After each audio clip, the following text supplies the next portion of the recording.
আপোনাক স্বাগতম জনাইছোঁ দেৱজিৎ দা। Thank you. খুব বেছি চৰ্চা হৈ আছে, মানুহবিলাক এতিয়াও সেই শোকৰ পৰা ওলাবই হয়তো আমি পৰাই নাই। ৰৈ ৰৈ বিনালে মুক্তি লাভ কৰাৰ পিছত আৰু ক'ৰবাত সতেজ হৈ গৈছে ঘাবোৰ। মই কৈছোঁ না মোৰ প্ৰফেশ্যনেল কেৰিয়াৰৰ এইখন আটাইতকৈ টাফ ফিল্ম আছিলে, আটাইতকৈ টাফ ফিল্ম। প্ৰথম কথা হৈছে জুবিন দাৰ এটা সপোন আছিলে। জুবিন দাই যোৱা ৩-৪ বছৰমানৰ পৰা বিভিন্ন অনুষ্ঠানত আমি দেখি থাকোঁতে যে ৰৈ ৰৈ বিনালে এই কথাটো খুব কৈ আছিলে। সেই সাগৰখন, এই ডাইলগবিলাক, এই গোটেই কথাবিলাকৰ কিবা এটা যে সম্পৰ্ক কি ধৰণৰ আছিলে নাজানো, তেওঁতো মানুহ নহয়। এতিয়া চোৱা জাষ্টিছ ফৰ জুবিন দা জুবিন গাৰ্গ লিখি থাকে, মই বৰ বিলিভ নকৰোঁ। কিন্তু যোৱা ২৪ বছৰত ধৰা প্ৰফেশ্যনেলি বহুত কিবা কিবি এচিভমেণ্ট হ'ল ন, বহুত এৱাৰ্ডো পালে কিবা হ'লে, কিন্তু জুবিন গাৰ্গ বোলা মানুহজনে যে মোক নামেৰে সৈতে জানিছিলে, মই সিমানেই কওঁ। মানে মোক দেৱজিৎ চাংমাই হিচাপেও চিনি পাইছিলে, সেইটোৱে মোৰ কাৰণে আটাইতকৈ মানে এটা one of the biggest achievement মোৰ লাইফতে। জুবিন দাও চাগে নামটো তেনেকেই ৰাখিব বিচাৰিছিলে। আমি যেনেকৈ ভাবিছিলোঁ ন জুবিন দাই গান গাব লাগিছিলে ইয়াত আহি অল অভাৰ ইণ্ডিয়াত চিনি পালে, জুবিন দাই চাগে এনেকুৱা ভাবিছিলে যে মোৰ বিষয়ে জানিবলৈ হ'লে তহঁতি খুচৰিবি, মই নিজকে প্ৰুভ কৰিবলৈ নাই। একজেক্টলি সেইটোৱে হ'ল। এতিয়া চবেই জানে জুবিন গাৰ্গ কোন। নেক্সট ১০০ বছৰলৈকে জুবিন গাৰ্গ নিচিনা এটা সত্তা এই বস্তুটো নাহে, কিন্তু এটা একদম চিয়'ৰ। সেই মানুহবোৰ তেনেকুৱা কাৰণেই সৃষ্টিবোৰ হৈ আচলতে। নমস্কাৰ, সকলোকে স্বাগতম জনাইছোঁ টক উইথ প্ৰীতিৰ আন এটি বিশেষ পডকাষ্টলৈ। আজি আমি উপস্থিত আছোঁ মুম্বাইত থকা এনে এটা ষ্টুডিঅ', যিটো আমি ক'ব পাৰোঁ ভাৰতৰ ভিতৰতে আটাইতকৈ এক্সপেঞ্চিভ আৰু বৃহৎ ষ্টুডিঅ'। আৰু আমাৰ এটা সৌভাগ্য যে আজি এই ষ্টুডিঅ'টোত বহি আমি এগৰাকী অসম সন্তানৰ সৈতে কথা পাতিম। আপোনালোকে ইতিমধ্যে তেওঁৰ সৈতে পৰিচিত, তেওঁৰ নাম আপোনালোকে সকলোৱে জানে।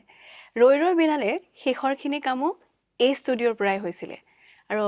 আমি তেওঁক পৰিচিত কৰি দিব বিচাৰিছোঁ আমাৰ পডকাষ্টৰ মাজত। আপোনাক স্বাগতম জনাইছোঁ দেৱজিৎ দা। Thank U. বিভিন্ন কথা পাতিম। হয়। প্ৰথম কথা, ষ্টুডিঅ'টো বিৰাট ধুনীয়া, মানে মোৰ ক'বলৈ ভাষা নাইকিয়া হৈ গৈছে যে ক'লৈ আহিছোঁ। মানে এইটো একচুৱেলি ইনফেক্ট ময়ো অকণমান লাকি, মুম্বাই নিচিনা এটা জেগাত এই ষ্টুডিঅ'টো মানে এতিয়াও জীয়াই ৰাখিব পাৰিছোঁ। কাৰণ কেলৈ তোমাক কৈছোঁ, Mumbai is a very expensive place. মানে ইয়াত প্ৰপাৰ্টি ৰেটবিলাক ইমান বেছি, তো এনেকুৱা এটা ষ্টুডিঅ' ছাৰ্ভাইভ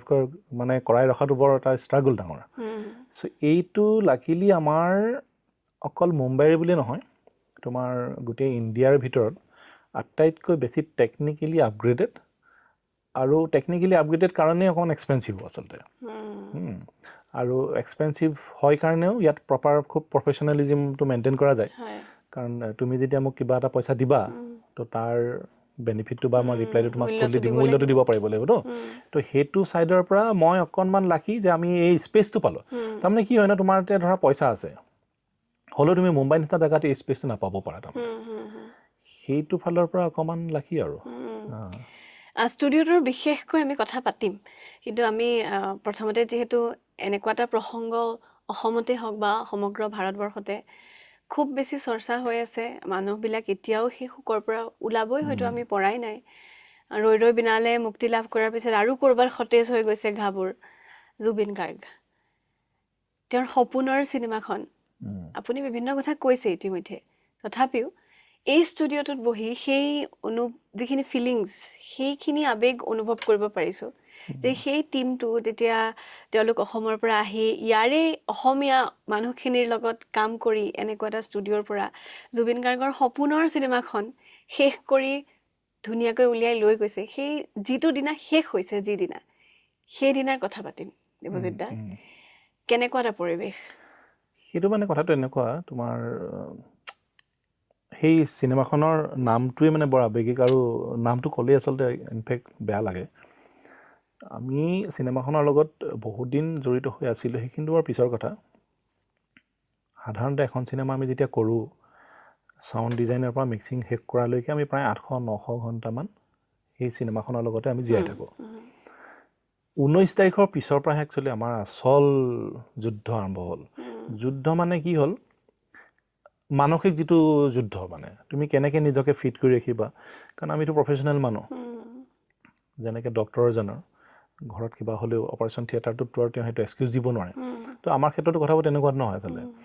কাৰণ প্ৰফেশ্যনেল কাম এটা কৰিবলৈ হ'লে তুমি প্ৰথম কথা হৈছে তুমি একদম মেণ্টেল পিছত থাকিব লাগিব। ইয়াত হৈ গ'ল আমাৰ কথাটো উল্টা। গতিকে 19 তাৰিখৰ পিছৰ পৰা আমাৰ যিটো মেণ্টেল টৰ্চাৰ বুলিয়ে কৈছোঁ, মানে সেইটো আৰম্ভ হ'ল। টৰ্চাৰ ৱৰ্ডটো ক'বলৈ অকণমান ভুল, টৰ্চাৰ মানে নিজৰ মানে অন্তৰতন্ত্ৰটো, মানে বস্তুটো যে কেনেকৈ নিজকে মই সামৰি ৰাখিম,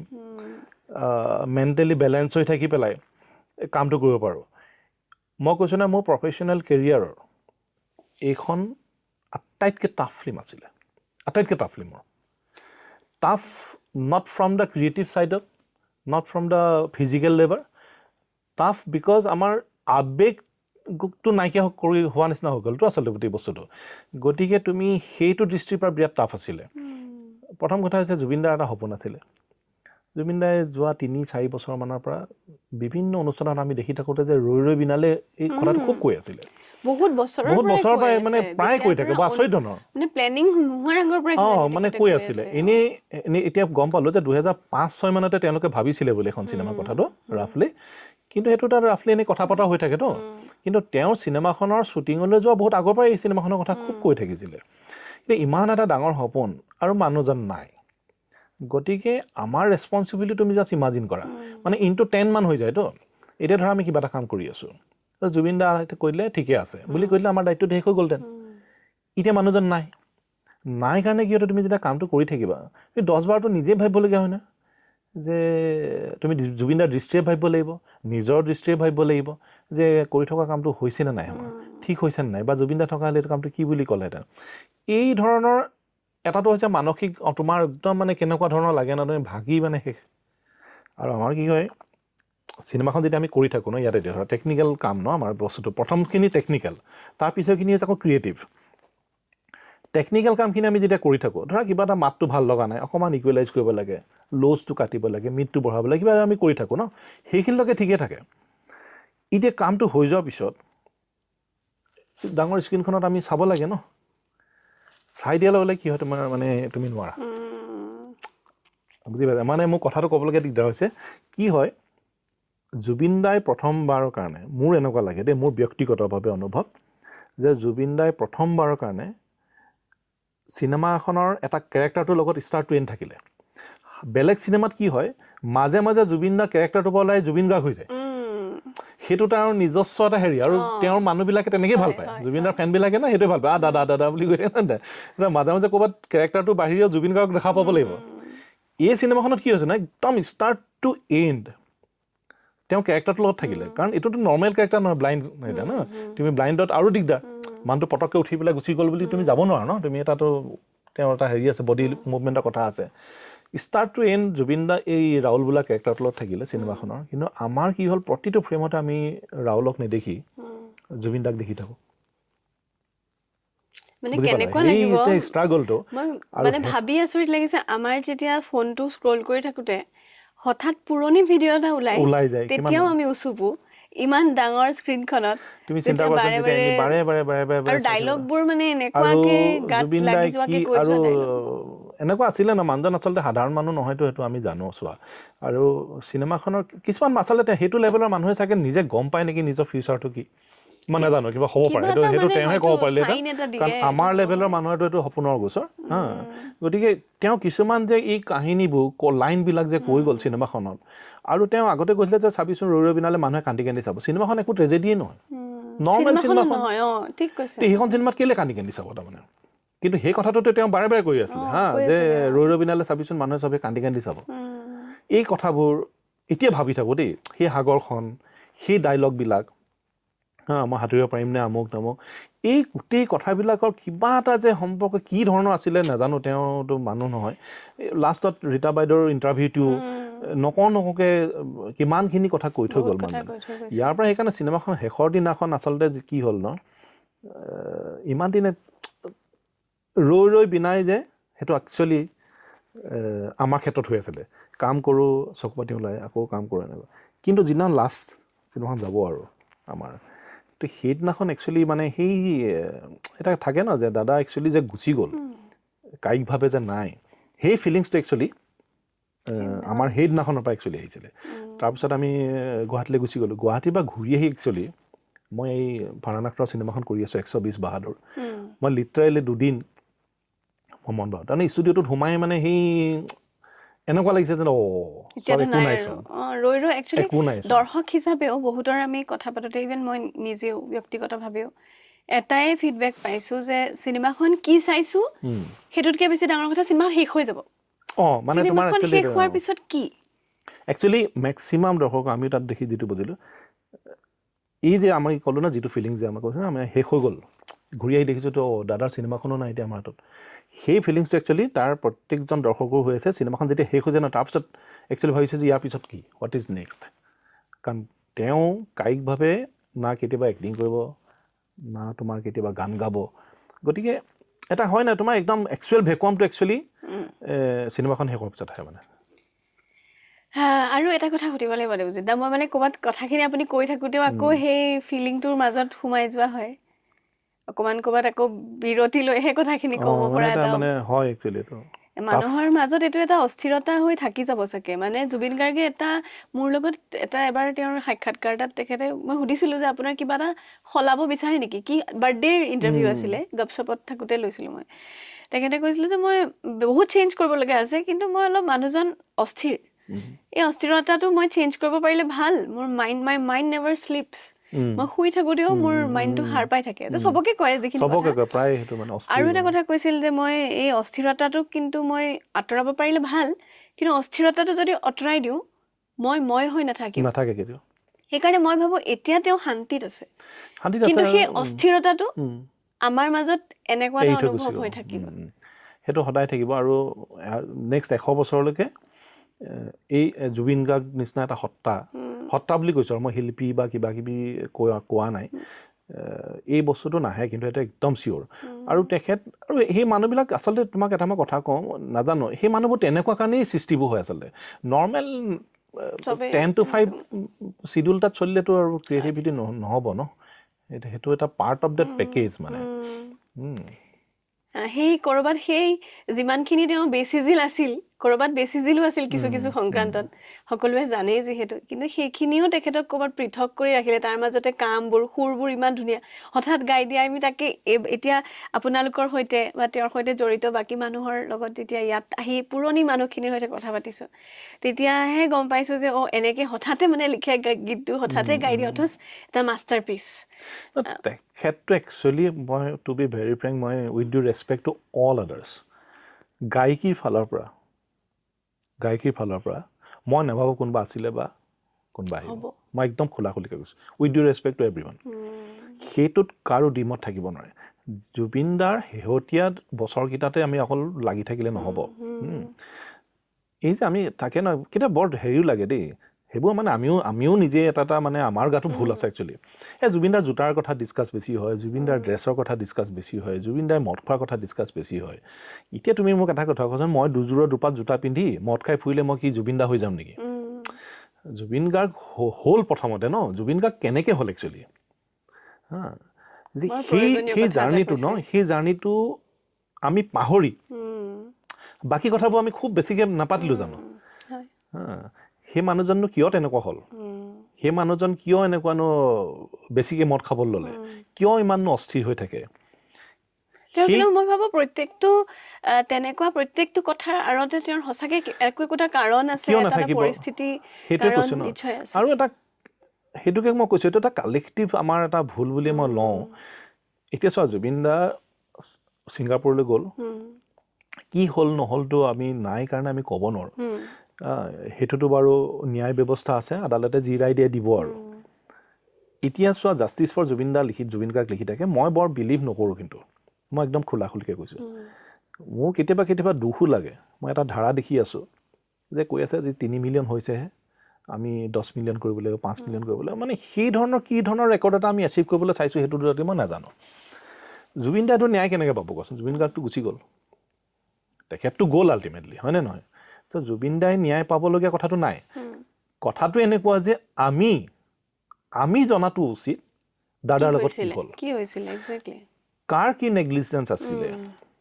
আৰু এটা কথা চোৱা আমি আবেগ আৰু কোৰ্টৰ ৰায়দান দুটা বেলেগ বস্তুটো কোৰ্টেতো ৰায়দানটো আবেগত নিদিয়ে তথ্য ভিত্তিক যাব ন গতিকে সেইটো কাৰণে চাৰ্জশ্বিটখন বনাবলৈ যদি অলপ সময় লাগিছে যদি লাগিছে কাৰণ সেইখন এখন ফুল প্ৰুফ হ'ব লাগিব তেতিয়াহে একচুৱেলি দুখীয়ে শাস্তি পাব আমাৰ কথাবিলাক আবেগ আমিতো আৰু সেইটো সঁচা কথা আৰু আবেগ থাকিবই ন জুবিন দাটো আমাৰ হৃদপিণ্ড আমাৰ হৃদপিণ্ড বন্ধ হৈ গ'ল গতিকে আমাৰ আবেগ আহিবই ন আৰু জুবিন দা একচুৱেলি আবেগেই ন চবৰ কাৰণে গতিকে দুইটাৰে এটা কনফ্লিক্ট আছে আমি ৰিয়েলিটি আৰু আবেগ দুইটাৰ বস্তু আমি অকণমান বেলেঞ্চ ৱেত চাব পাৰিব লাগিব ইয়াতে মানে আৰু এটা কথা হৈছে দেৱজিৎ দা, একচুৱেল কথাটো হৈছে যে যেতিয়াই মানুহবিলাকে অকণমান এই আঘাতবোৰত অলপকৈ মলম লগাই আগবাঢ়িবলৈ লয়, এই জুবিন গাৰ্গে বাৰে বাৰে যিটোৰ কথা কৈ থৈ গৈছিলে যে পলিটিক্স নকৰিবা বন্ধু, বাৰে বাৰে যেতিয়া কোনোবাই এটা কাম কৰাৰ ক্ৰেডিট ল'ব, কোনোবাই যেতিয়া আনে নকৰাৰ ভুল আঙুলিয়াই থাকিব, যেতিয়া জুবিন গাৰ্গে নিবিচৰা দুটা ৰাজনৈতিক দল বা যিকোনো ৰাজনৈতিক দল এটাই জুবিন গাৰ্গ আমাৰহে হয়, মইহে প্ৰকৃত অনুৰাগী, এনেকুৱা কথাবোৰ কয়, তেতিয়া চাগে মানুহখিনিৰ মাজত এনেকুৱা হয় যে তহঁতে এইটো দে। আৰু এটা তোমাক মই একদম এটা কথা কৈছোঁ হা, চোৱা পলিটিক্স কোনে কৰা নাই, তোমাক মই একদম এটা কথা কৈছোঁ হা, পলিটিক্স একচুৱেলি জুবিনদাৰ নামটো লৈ প্ৰত্যেকজন ইণ্ডিভিজুৱেল মানুহে কৰি আছে। এতিয়া মই সেইকাৰণেতো কেতিয়াবা মোৰ অনুভৱ হয় যে পলিটিকেল পাৰ্টিবিলাক নিজৰ জেগাত ঠিকেই আছে, তেওঁলোকে পলিটিক্স কৰিবৰ কাৰণেই পলিটিক্সলৈ আহিছে ন, পলিটিচিয়ান এজনে পলিটিক্সেই কৰিব ন, তেওঁ সেইকাৰণে পলিটিচিয়ান, তেওঁলোকেতো কৰিয়ে আছে, কিন্তু এভৰি ইণ্ডিভিজুৱেল মই কৈছোঁ ন তোমাক, তাৰ ভিতৰত আঙুলি তলে চাগে ময়ো এটা হৈ যাব পাৰোঁ, জানি হওক অজানিতে হওক, সকলোৱে জুবিনদাৰ নামটো আমি ইউজ কৰি থকা নাই নে এতিয়া পপুলাৰ হ'বৰ কাৰণে, তুমি চাবাচোন প্ৰত্যেকেই ন, এতিয়া হৈ গ'ল যে চবেই জুবিনদাৰ খুব ক্ল'জ, হা মানে ক্ল'জ, ইমান ক্ল'জ যে মানে এতিয়া কোন কিমান ক্ল'জ সেইবোৰ কম্পিটিশ্যন হৈছে, কাৰ ভিডিঅ'ছত কিমান বেছি ভিউজ, এতিয়া তাৰমানে এনেকুৱা হৈছে তুমি কেমেৰাটো লগাই পটককৈ ক'লো মই কান্দো গেটত কৰি দেচোন ভিডিঅ'টো, কান্দি পেলাই লগে লগে আহি চাওঁ টেকটো দেখুৱাচোন, ভাল নাই হোৱা, মই আৰু এবাৰ কান্দো ৰ, মানে এতিয়া কথাবোৰ তেনেকুৱা জোনত গুচি যোৱাৰ পিছত এতিয়া কি কৰিবা কোৱাচোন। আৰু মই একদম খোলাখুলিকৈ কৈছোঁ, মানে জুবিনদাৰ নামত মই কৈছোঁ নহয় কোনে নাই কৰা বুলি মই তোমাক ক'লোঁ, ক্ল'জেষ্ট অফ দ্য ক্ল'জেষ্ট মানুহে কৰি আছে, মই সিমানেই কৈছোঁ। মানে ইভেন এইখন চিনেমাত কাম কৰি থাকোঁতেও বহুতে সেইবিলাক ইউটিলাইজ কৰি আছে মাইলেজ পাবৰ কাৰণে, মই তোমাক কৈ দিওঁ। মানে কিছুমান কথা কি হয় ন, তুমি আজিকালি এইটো বৰ বেয়া ট্ৰেণ্ড এটা হৈছে, কিন্তু মই এইটো একদম খোলাখুলিকৈ কৈছোঁ যে তুমি যি নকৰা লাগিলে everything has to be documented, কিহৰ কাৰণে, আৱেগটো ডকুমেণ্ট কেনেকৈ কৰিব পাৰিবা, মোৰ কান্দাটো মই ভাবি পেলাই কান্দিম নি, মোৰ পটককৈ চকুপানী ওলাই যায় ন। এই চিনেমাখনত এটা গান আছে ৰৈ ৰৈ বিনালে, শেষৰ যিটো গানটো একোৱেই নাই গানটোত, অকল ৰৈ ৰৈ বিনালে ফ্ৰেজটো গাই থাকে, কিন্তু গানটো শুনি থাকিলে মানে চকুপানী, যিটো ইউজ কৰিছে যে শেষ চং বুলি যিটো কেইদিনমান আগত ৰিলিজ হয়, গানটো চকুপানী শুনি পাছত একোৱেই নাই, অকল একেটা ফ্ৰেজে চলি থাকে মষ্টলি, কিন্তু কিবা এটা আছে মানে কি আছিলে ক'ব নোৱাৰো, সেইবিলাক এতিয়া ধৰা শুনি থাকোঁতে পটককেনে মানে চকুপানী ওলাই যায়, উঠি আহিব নোৱাৰা। এতিয়া সেই মোৰ চকুপানী ওলোৱা টাইমটো, মই এক্টৰ হ'ব লাগিব ন, তেতিয়া একশ্যন বুলি ক'লে মোৰ চকুপানী উলিয়াই দিম, মইতো এক্টৰ নহয় ন, আমিতো চবেই এক্টৰ নহয়, গতিকে তুমি কোনটো সময়ত চকুপানী ওলাব তুমি কেনেকৈ গম পাবা, তুমি ডকুমেণ্ট কেনেকৈ কৰিবা, এই ট্ৰেণ্ডটো যে খুব বেয়া ট্ৰেণ্ড এটা হৈছে। গতিকে ইন এ ৱে জুবিনদাৰ নামত জীয়াই থাকোঁতেতো যিমানে ল'লে জুবিনদা নাই কৰাৰ পিছত মেক্সিমাম মানুহেই জুবিনদাক আমি ইউজ কৰি আছোঁ, নিজে একচুৱেলি কিমান পপুলাৰ হ'ব পাৰোঁ, আমি কিমান ফলোৱাৰ্ছ হ'ব পাৰোঁ, মই চবৰ কথা নাই কোৱা, বহুত তাৰ মাজত জেনুইন মানুহ আছে যিবিলাক একচুৱেলি জুবিনদাক বহুত আগৰ পৰা পায়, সেইখিনি মানুহৰ কথা কোৱা নাই, কিন্তু বহুত পাবত গজাও, কিন্তু আমাৰ অল অফ এ ছাডেন বহুত পাবত গজা ওলালে। আৰু মানে হয়তো ক'ৰবাত জাৰ্নেলিষ্ট হিচাপেও বা সাংবাদিক হিচাপেও জুবিনদাৰ লগত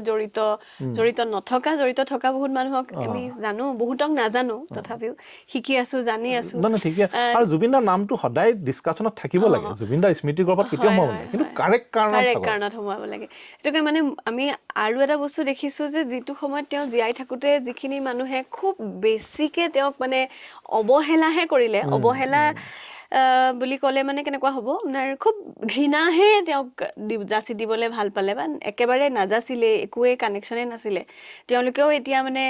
সাক্ষাৎকাৰ দিবলৈ আহি পেলাই বহুত কথা কৈ যায়, গতিকে সেইখিনি কথা দেখিও ক'ৰবাত বিভিন্নজনে কৈছে ঠিক আপুনি কোৱাৰ ধৰণে। একজেক্টলি, চোৱা দুটা বস্তু থাকে, তুমি ঘৰৰ তোমাক মই বিৰাট ভাল পাওঁ, ছাপ'জ তুমি বেয়া কাম এটা কৰিছা, মই তোমাক শুধৰা দুটা ৱে থাকে ন, এটা হৈছে অভিভাৱক হিচাপে, এটা হৈছে তোমাক মই বেয়া ৰূপ কৰোঁ বুলি তোমাক মানসিকভাৱে ভাঙি দিবৰ কাৰণে মই সমালোচনা কৰা, হয় নাই কোৱাচোন। এতিয়া সেইখিনি হ'ব লাগিব যে জুবিনদাই যেতিয়া লাষ্টৰ ফালে যদি কিছুমান খেলি মেলি কাম কৰিছিলে যদি অভিভাৱক হিচাপে একচুৱেলি জুবিনদাক ভাল পায়, শুধৰা মানুহ কোনখিনি আছিলে আৰু সমালোচনা কৰা মানুহখিনি কোনখিনি আছিলে, সকলোৱে এনেকৈ ক'ব নোৱাৰে ন যে আমি বেয়া দেখিছিলোঁ কাৰণে তাক কৈছিলোঁ, দেৰ আৰ টু ৱেজ ন, মাক দেউতাকে যেতিয়া নিজৰ সন্তানক বেয়া দেখে সেইটো শুধৰোৱা, আৰু মই এজ এ কম্পিটিটৰ ই চালা পাইছে হা বুলি কৈ তাক কথাটো শুনোৱাৰ এটা দেৰ ইজ এ ডিফাৰেন্স বিটুইন দেৰ ইজ এ থিক লাইন বিটুইন দেম আৰু মানে মানুহ এজনক শুধৰাই দিবৰ বাবে তেওঁ কথাটো অভিভাৱক হিচাপে কোৱা তুমি কৈছা যেনেকে আমাক মা বা দেউতাই অভিভাৱক হিচাপে কয় যে মমন আমুকলে নেযাবা দেই এইটো বৰ অসুবিধা হ'ব কিন্তু তোমাৰ চাবা তুমি বেছিকে তালৈ যোৱা হৈছা সেইটো এটা বেলেগ কথা কিন্তু বেলেগৰ আগত গৈ তাই আমুকলেহে গৈ থাকে সেই কথাটো মানে সেইটো কথা সেই মটিভ বিহাইণ্ড দেট মই প্ৰতিটো লাইন কোৱাৰ পিছত তোমাৰ প্ৰতি মই কিবা এটা কৈছো হোৱাট ইজ একচুৱেলি মটিভ সেইটোৰ ওপৰত উদ্দেশ্যটো কিন্তু এতিয়া চব একাকাৰ হৈ পৰিলে এতিয়া মানে চবেই জুবিন দাকে ভাল পাইছিলে সেই কথাবোৰ সেইকাৰণে জুবিন দাৰ এটা কথা খুব দুখ লাগে হা জুবিন দা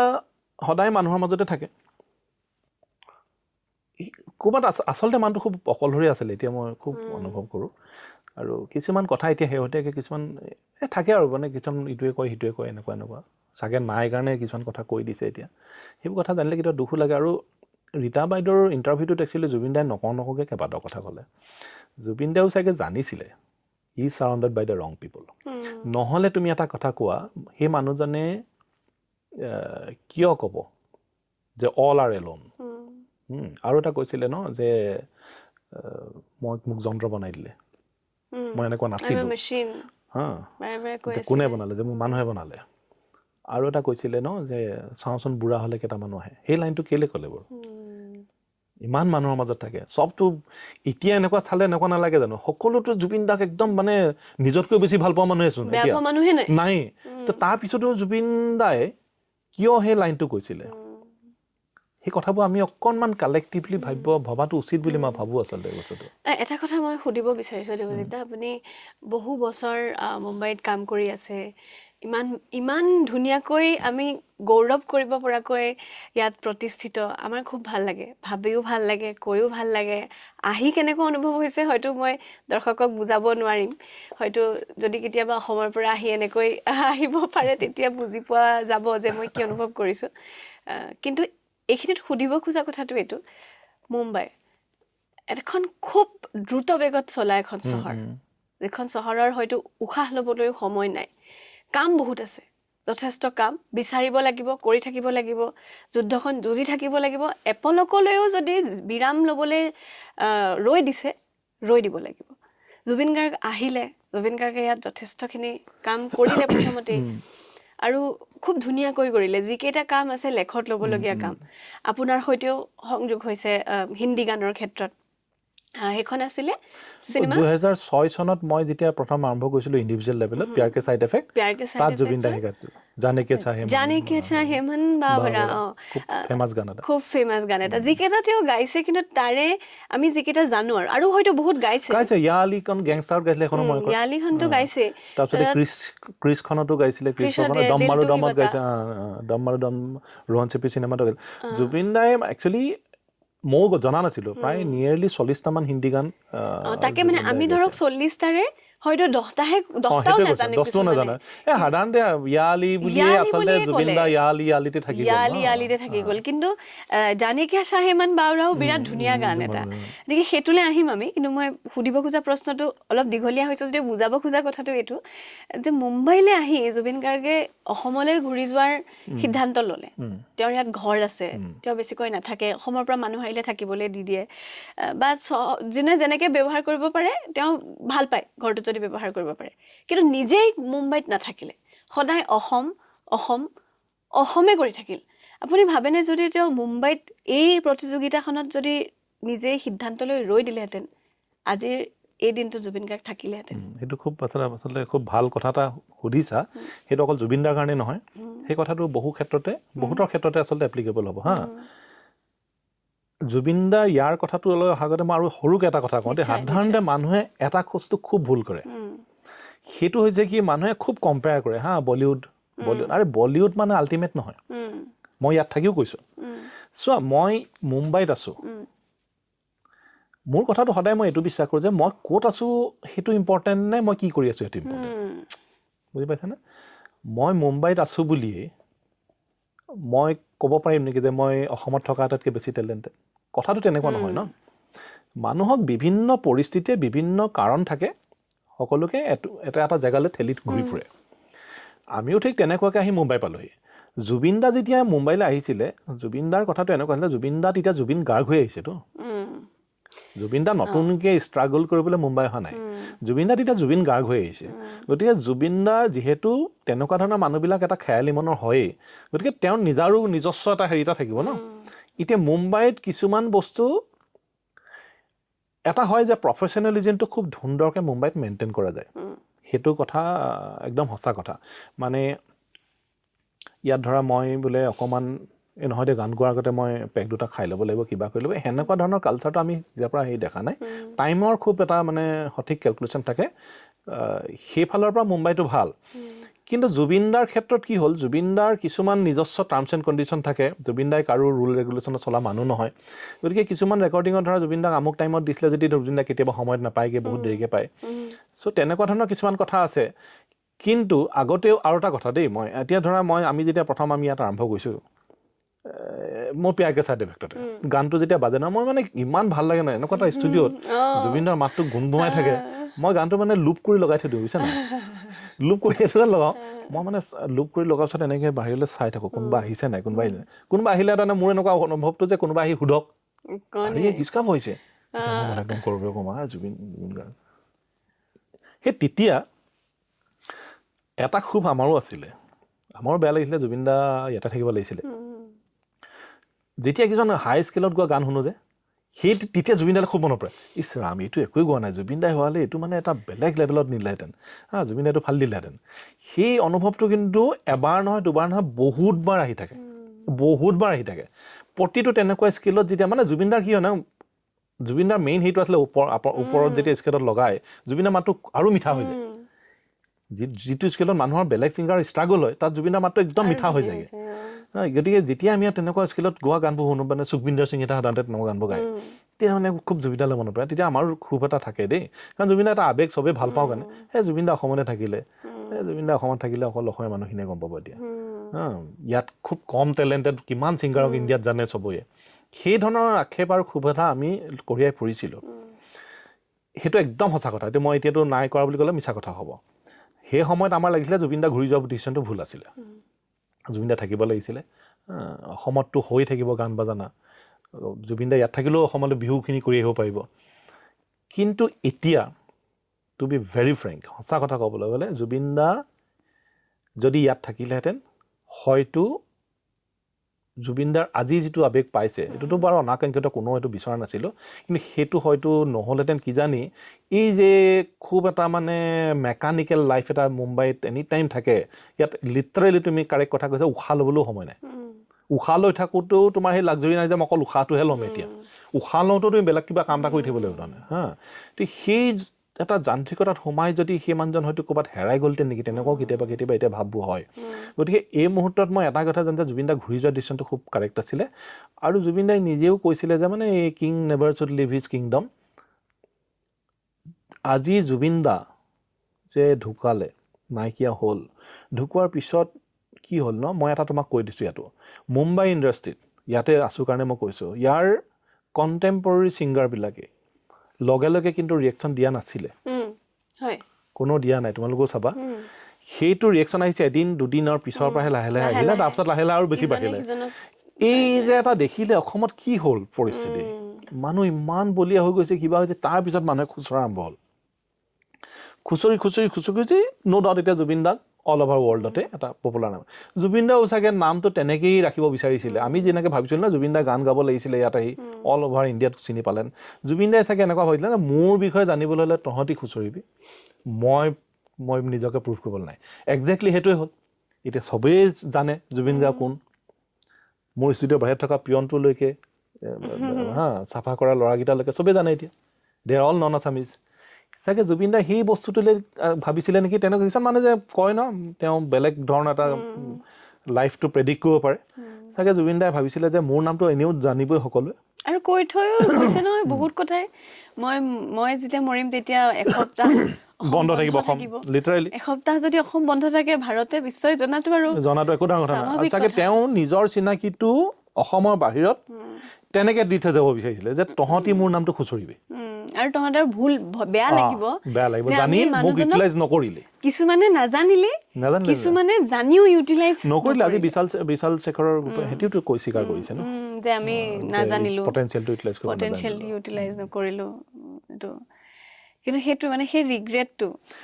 কিন্তু জুবিন দা আল্টিমেটলি কি হয় ন চোৱা মই এটা কথা বিশ্বাস কৰোঁ যি হয় নহয় তোমাৰ ভালৰ কাৰণে হয় বুলি যে কয় যে কিবা এটা মই সেই কথাটোকে এতিয়া মানে খুব বিশ্বাস কৰিব লোৱা হৈছোঁ ৰিচেণ্টলি মনটো বেয়া লাগে হয় নাই তুমি তোমাৰ লগত আজি কিবা এটা ইনচিডেণ্ট হ'ল তোমাৰ মনটো খুব বেয়া লাগিছে কিন্তু তুমি এবছৰ বা দুবছৰ পিছত তুমি বুজি পাবা নহয় ঠিকে আছিলে মোৰ লগত যিটো হৈছিলে তেনেকুৱাকৈ বহুতৰ হয় ইমিডিয়েটলি আমি বুজি নাপাওঁ কৈ থাকে ন চাবিচোন আমুক তামুক এই জৰুৰী ৰৈ বিনালে ধৰা সাধাৰণ চিনেমা এখন কোনো এংগুলৰ পৰাই ট্ৰেজেডি নহয় কিন্তু সেই চিনেমাখন তেওঁ কয় যে চাবিচোন কান্দি কান্দি সেইদিনা আশ্চৰ্যও কৈ আছে এই কৈ থাকে বোলে কান্দি কান্দি চাব তই চাই থাক চিনেমা কান্দি কান্দি চাব তেতিয়া ভাবি কৈছে কান্দি কান্দি কেলৈ চাব তাত একো ট্ৰেজেডি নাই নহয় তই চাই থাক এই ধৰণৰ কিছুমান যে কথা এনেকুৱা লাগে আৰু চোৱা সাধাৰণ মানুহ এটা আমাৰ লেভেলৰ পৰাই তেখেতৰ থট প্ৰচেছটো বুজি নাপাওঁ যিটো জুবিন দাই কৈছিলোঁ যে কিছুমান কথাটো মই নথকা অৱস্থাত তহঁতি বুজি পাবি মোৰ সৃষ্টি কি আছিলে একজেক্টলি কিছুমান মানে গানৰ সৃষ্টি এতিয়াহে মানুহবিলাকে অনুভৱ কৰিছে যে এনেকুৱাকে মানে প্ৰত্যেকটো গানৰ শব্দই যেন কৰবাত জোন গলি শেষ হয় ৰৈ ৰৈ বিনালে গানটো যদি তুমি এনেই শুনা এইটো এটা অকণমান ৰোমান্টিক গান এটা নহয় জানো কিন্তু এতিয়া তুমি গানটো শুনিবাচোন প্ৰতিটো লাইন তেনেকুৱা লাগিব তেওঁ নিজৰ কথা কৈ আছে একদম ৰিলিজ হোৱাৰ পিছতে মানে মই কপি কৰিছো এটা কৈ থাকোতে সেই গানটো মানে একদম লুপত শুনি থকা টাইপ মই কন্টিনিউ প্ৰত্যেকটো ৱৰ্ডৰ মিনিংটো কিমান বেলেগ বেলেগ কেনেকুৱা ধৰণৰ ওলাই আহিছে ন বেলেগ বেলেগ ধৰণে এতিয়া এনেকুৱা হৈ গৈছে তেওঁৰ মানে চিনেমা হওক গীত হওক সাহস গোটাই পেলাই শুনিবলগীয়া হৈছে কিন্তু শুনি থাকিবও মন যায় মন গ'লে মানে শুনি থাকিলে এনেকুৱা লাগে যে মানুহজন কিন্তু অনুভৱটো হৈ থাকে এতিয়া মানে বেছিকে অনুভৱ হয় যে নাই সেইটোৱে হয় ন নাই কাৰণে নাই আৰু এতিয়াও মানে এনেকুৱা নালাগে মানুহজন নাই টাইপৰ আচলতে বিলিভটো নাজানো কেতিয়া যাব এই পোষ্টাৰবিলাক যে শ্ৰদ্ধাঞ্জলি এতিয়াও লাগে যেন কিবা ফাংচনৰ পোষ্টাৰ আজি ৰাতি মুখ্য আকৰ্ষণ বিহুৰ ফাংচনবিলাকত সমাজে অনুষ্ঠানৰ আজি মুখ্য আকৰ্ষণ জুবিন এনেকুৱাই লাগে আচলতে মানে কেতিয়াও নালাগে এইটো কেনেকৈ কি হ'ব নাজানো আৰু জুবিন ক্ষেত্ৰ যিটো মই সোণাপুৰৰ আমি গৈছোঁ তুমি নাজানো কি আছে জেগাটুকুৰা তোমাৰ নাজানো তোমাৰ গান নিজে নিজে শিয়ৰি যায় মানে কিবা এটা আছে মানে তাত এবাৰ যাবলৈ সাহস গোটালো তেওঁৰ শেষকৃত্য হোৱাৰ দুদিনৰ পিছত ৰাতি প্ৰায় 2:30 বজাত মই মানে তেখেতক সৰু সজাইত যাবলৈ সাহস গোটাব নোৱাৰিলো মই ইমান মানে সেইকেইদিনত চবৰে হৈছে তাৰ মাজত মই কৰবাত অকমান চাগে আৰু বেছিকে মই অলপ দুৰ্বল সেই ক্ষেত্ৰত আজিলৈকে মই গৰিমা বৌকো সাক্ষাৎ কৰিবলৈ মই তেওঁক লৈ বেছিছত কথা পতা হৈছে সাহস দিবলৈ চেষ্টা কৰিছো কিন্তু মুখামুখি হ'বলৈ কৰবাত মই পৰাই নাই মানে সেইটো কেতিয়া আহিব সাহসটো মই নাজানো কিন্তু সেইদিনা মই 2:30 বজাত এবাৰ প্ৰথম সেই দুদিনৰ পিছতে যেতিয়া গৈছো মানে মই গম নাপাওঁ যে মই তাত জঠৰ হৈ প্ৰায় 1 ঘণ্টা থিয়হি আছো ৰাতি 2:30 বজাত মানুহ ঢেৰ আছে কোনোবা আছে মই দেখাই নাই মানে মই 1 ঘণ্টা থিয়হি আছো বুলি মই ভুলতো ভাবিব নোৱাৰো বাকী মানুহেহে কৈছে যে তই গমে কি হ'ল মানে ওচৰত আহি এনেকে এটা ল'ৰাতে চাই গৈছে কি হৈছে মানে কিবা অদ্ভুত শক্তি আছে আৰু তোমাক মই কৈছো এই যে মানুহে আমি ঢেৰ কথা পাতো মানুহ কি হ'ব লাগে মানুহৰ ডেফিনেশ্যন কি একো ক'ব নালাগে তুমি জুবিন ক্ষেত্ৰলৈ যোৱা তুমি মানুহৰ একচুৱেল ডেফিনেশ্যন গম পাবা তাত না কোনো জাতি আছে না কিবা আছে সব ধৰ্ম সবেই গৈছে আৰু একচুৱেলি কান্দিছে তোমাৰ চকুপালি যিমান তোমাৰ কাৰণে মূল্য মোৰ চকুপালিৰ মূল্য মোৰ কাৰণে সিমান তেনেকুৱা তৃতীয়জন মানুহৰ সমানে নহয় জানো অট'মেটিকেলি আহিছে কোনোতো কোৱা নাই তাত মানে মই নিজে থাকি গৈছো চাকি জ্বলাবলৈ কোনে কৈছিলে তাত 1000খন চাকি নজ্বলাই জানো সেইটোৱে আচলতে এটা সেইখন এখন তীৰ্থক্ষেত্ৰ হৈ গ'ল গতিকে তেওঁ মানুহজন নৰ্মেল মানুহ হ'বই নোৱাৰে আৰু ইমান বাদ্যযন্ত্ৰী তাত এতিয়া বাঁহী বাদক ইমানখিনি বাঁহী বাদক একেলগে তেওঁলোকে মায়াবিনী আৰু সেই জেগাখন একদম সঁচা অৰ্থত মই কৈছোঁ যে সেই জেগাখন তেনেকুৱা ধৰণৰ এক্টিভিটি এটুকুৰা জেগা হৈ থাকিলে আটাইতকৈ বেষ্ট হ'ব আজি যিবিলাক কৰি আছে কোনোবাই যোনে গৈ আছে 3টা ল'ৰা গৈ গান গাবলৈ মন গ'ল গান গাই থাকিব সেই জেগাখন এনি টাইম তেনেকুৱা হৈ থাকক যাৰ যি ক্ৰিয়েটিভলি কিবা কৰিবলৈ মন যায় সেই তাত গৈ যাতে সিমানখিনি শান্তি আৰু মোৰ নালাগে মানুহজনে তাতকৈ আৰু বেছি কিবা বিচাৰিছিলে বা বিচাৰিব বহুত বেছি কংক্ৰিটাইজ হ'লে চাগে জেগাটুকুৰা বেয়া লাগিব বুলি মোৰ ব্যক্তিগত অনুভৱ কেঁচা গোন্ধ এটা থাকক তাত আৰু সেই কেঁচা গোন্ধটোৱে তোমাক জুবিনদাৰ সেই সত্তাটোৰ পৰা আমাক আঁতৰি আহিবলৈ নিদিব কেতিয়াও সদায় সোঁৱৰাই থাকিব সেই গুণটো থাকিব লাগিব সেই গুণটো যদি আমি কংক্ৰিটেৰে ঢাকি দিওঁ তেতিয়াহ'লে বিপদ হ'ব সেই জুবিনদা পাহৰি যাবলৈ বেছি সময় লাগিব তাৰমানে সেই জেগাটোৰ পৰা চেলফি তোলাৰ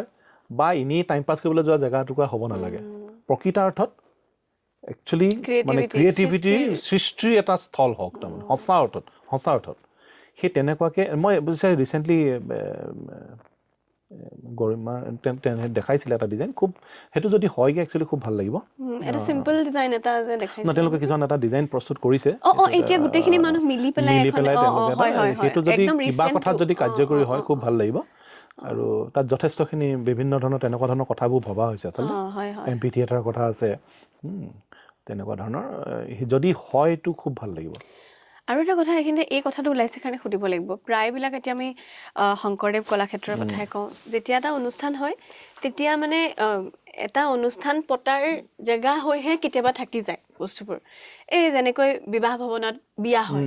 ঠিক তেনেধৰণে যেন অনুষ্ঠান এটা পাতিবৰ বাবেহে সেই ঠাইখিনিৰ ব্যৱহাৰ হয় নহ'লে মানুহে গমেই নাপায় যে ইয়াৰনো মহত্ব কি এইখননো কি হয় গতিকে মই ভাবোঁ তাত যদি তেনেধৰণে নহয় এই আপুনি কোৱাৰ ধৰণে ডে টু ডে দৈনন্দিন সৃষ্টিৰ কাৰণে এটা স্পেচ ৰাখি দিয়ে যে ইয়াত ল'ৰা ছোৱালীখিনি আহি যোনে যেনেকৈ বজাই কৰিব পাৰে গোটেই এৰিয়াটো চোৱা তোমাক মই এটা কথা কওঁ গোটেই এৰিয়াটো যদি এটা মই ধুনীয়া বিল্ডিং বনাই ষ্ট্ৰাকচাৰ বনাই ধুনীয়া দেখাত কৰি দিওঁ জুবিন গাৰ্গ হত্যাটো তাত নাথাকে বুজি পাইছা সেই মাটিৰ লগত যিটো কানেকশ্যনটো ন এই কানেকশ্যনটো থাকিব লাগিব মই কৈছোঁ না যেতিয়াই তেনেকুৱা ধৰণৰ এটা এচি লগা জেগা এটা হৈ যাব তাত মানুহে যাব মানুহে জুবিন দাৰ ফটোও চাব ক্ৰিয়েটিভিটি সেইবিলাক হয়তো মিউজিয়াম থাকিলে সেইবোৰ চাব কিন্তু সঁচা অৰ্থত যিটো কানেকশ্যন এতিয়া যিটো হৈ আছে এতিয়া জুবিন ক্ষেত্ৰত মুষ্টিমীয় কিছুমান 5% হয়তো তাত খেলি মেলি মানুহে গৈ মিছ ইউজ কৰি আছে কিন্তু বাকী 90 বা 95% মানুহে কিন্তু জেনুইন এই যে ফিলিংছটো আৱেগটো এই ধৰণৰ এটা জেগা মই বিচাৰোঁ মই ব্যক্তিগতভাৱে সদায় তেনেকুৱা হৈ থাককচোন ৰাডাৰ দেন বৰ বেছি ছফিষ্টিকেটেড হাই-ফাই জেগা হোৱাতকৈ এই যে কেঁচা গোন্ধ এটা লগা জেগাটুকুৰা যদি হৈ থাকে তেতিয়াহ'লে মোৰ মতে সঁচা অৰ্থত ক্ৰিয়েটিভ মানে সৃষ্টিৰ যিটো সঁচা অৰ্থত এটা মানে জেগা হৈ পৰিব স্থল হৈ পৰিব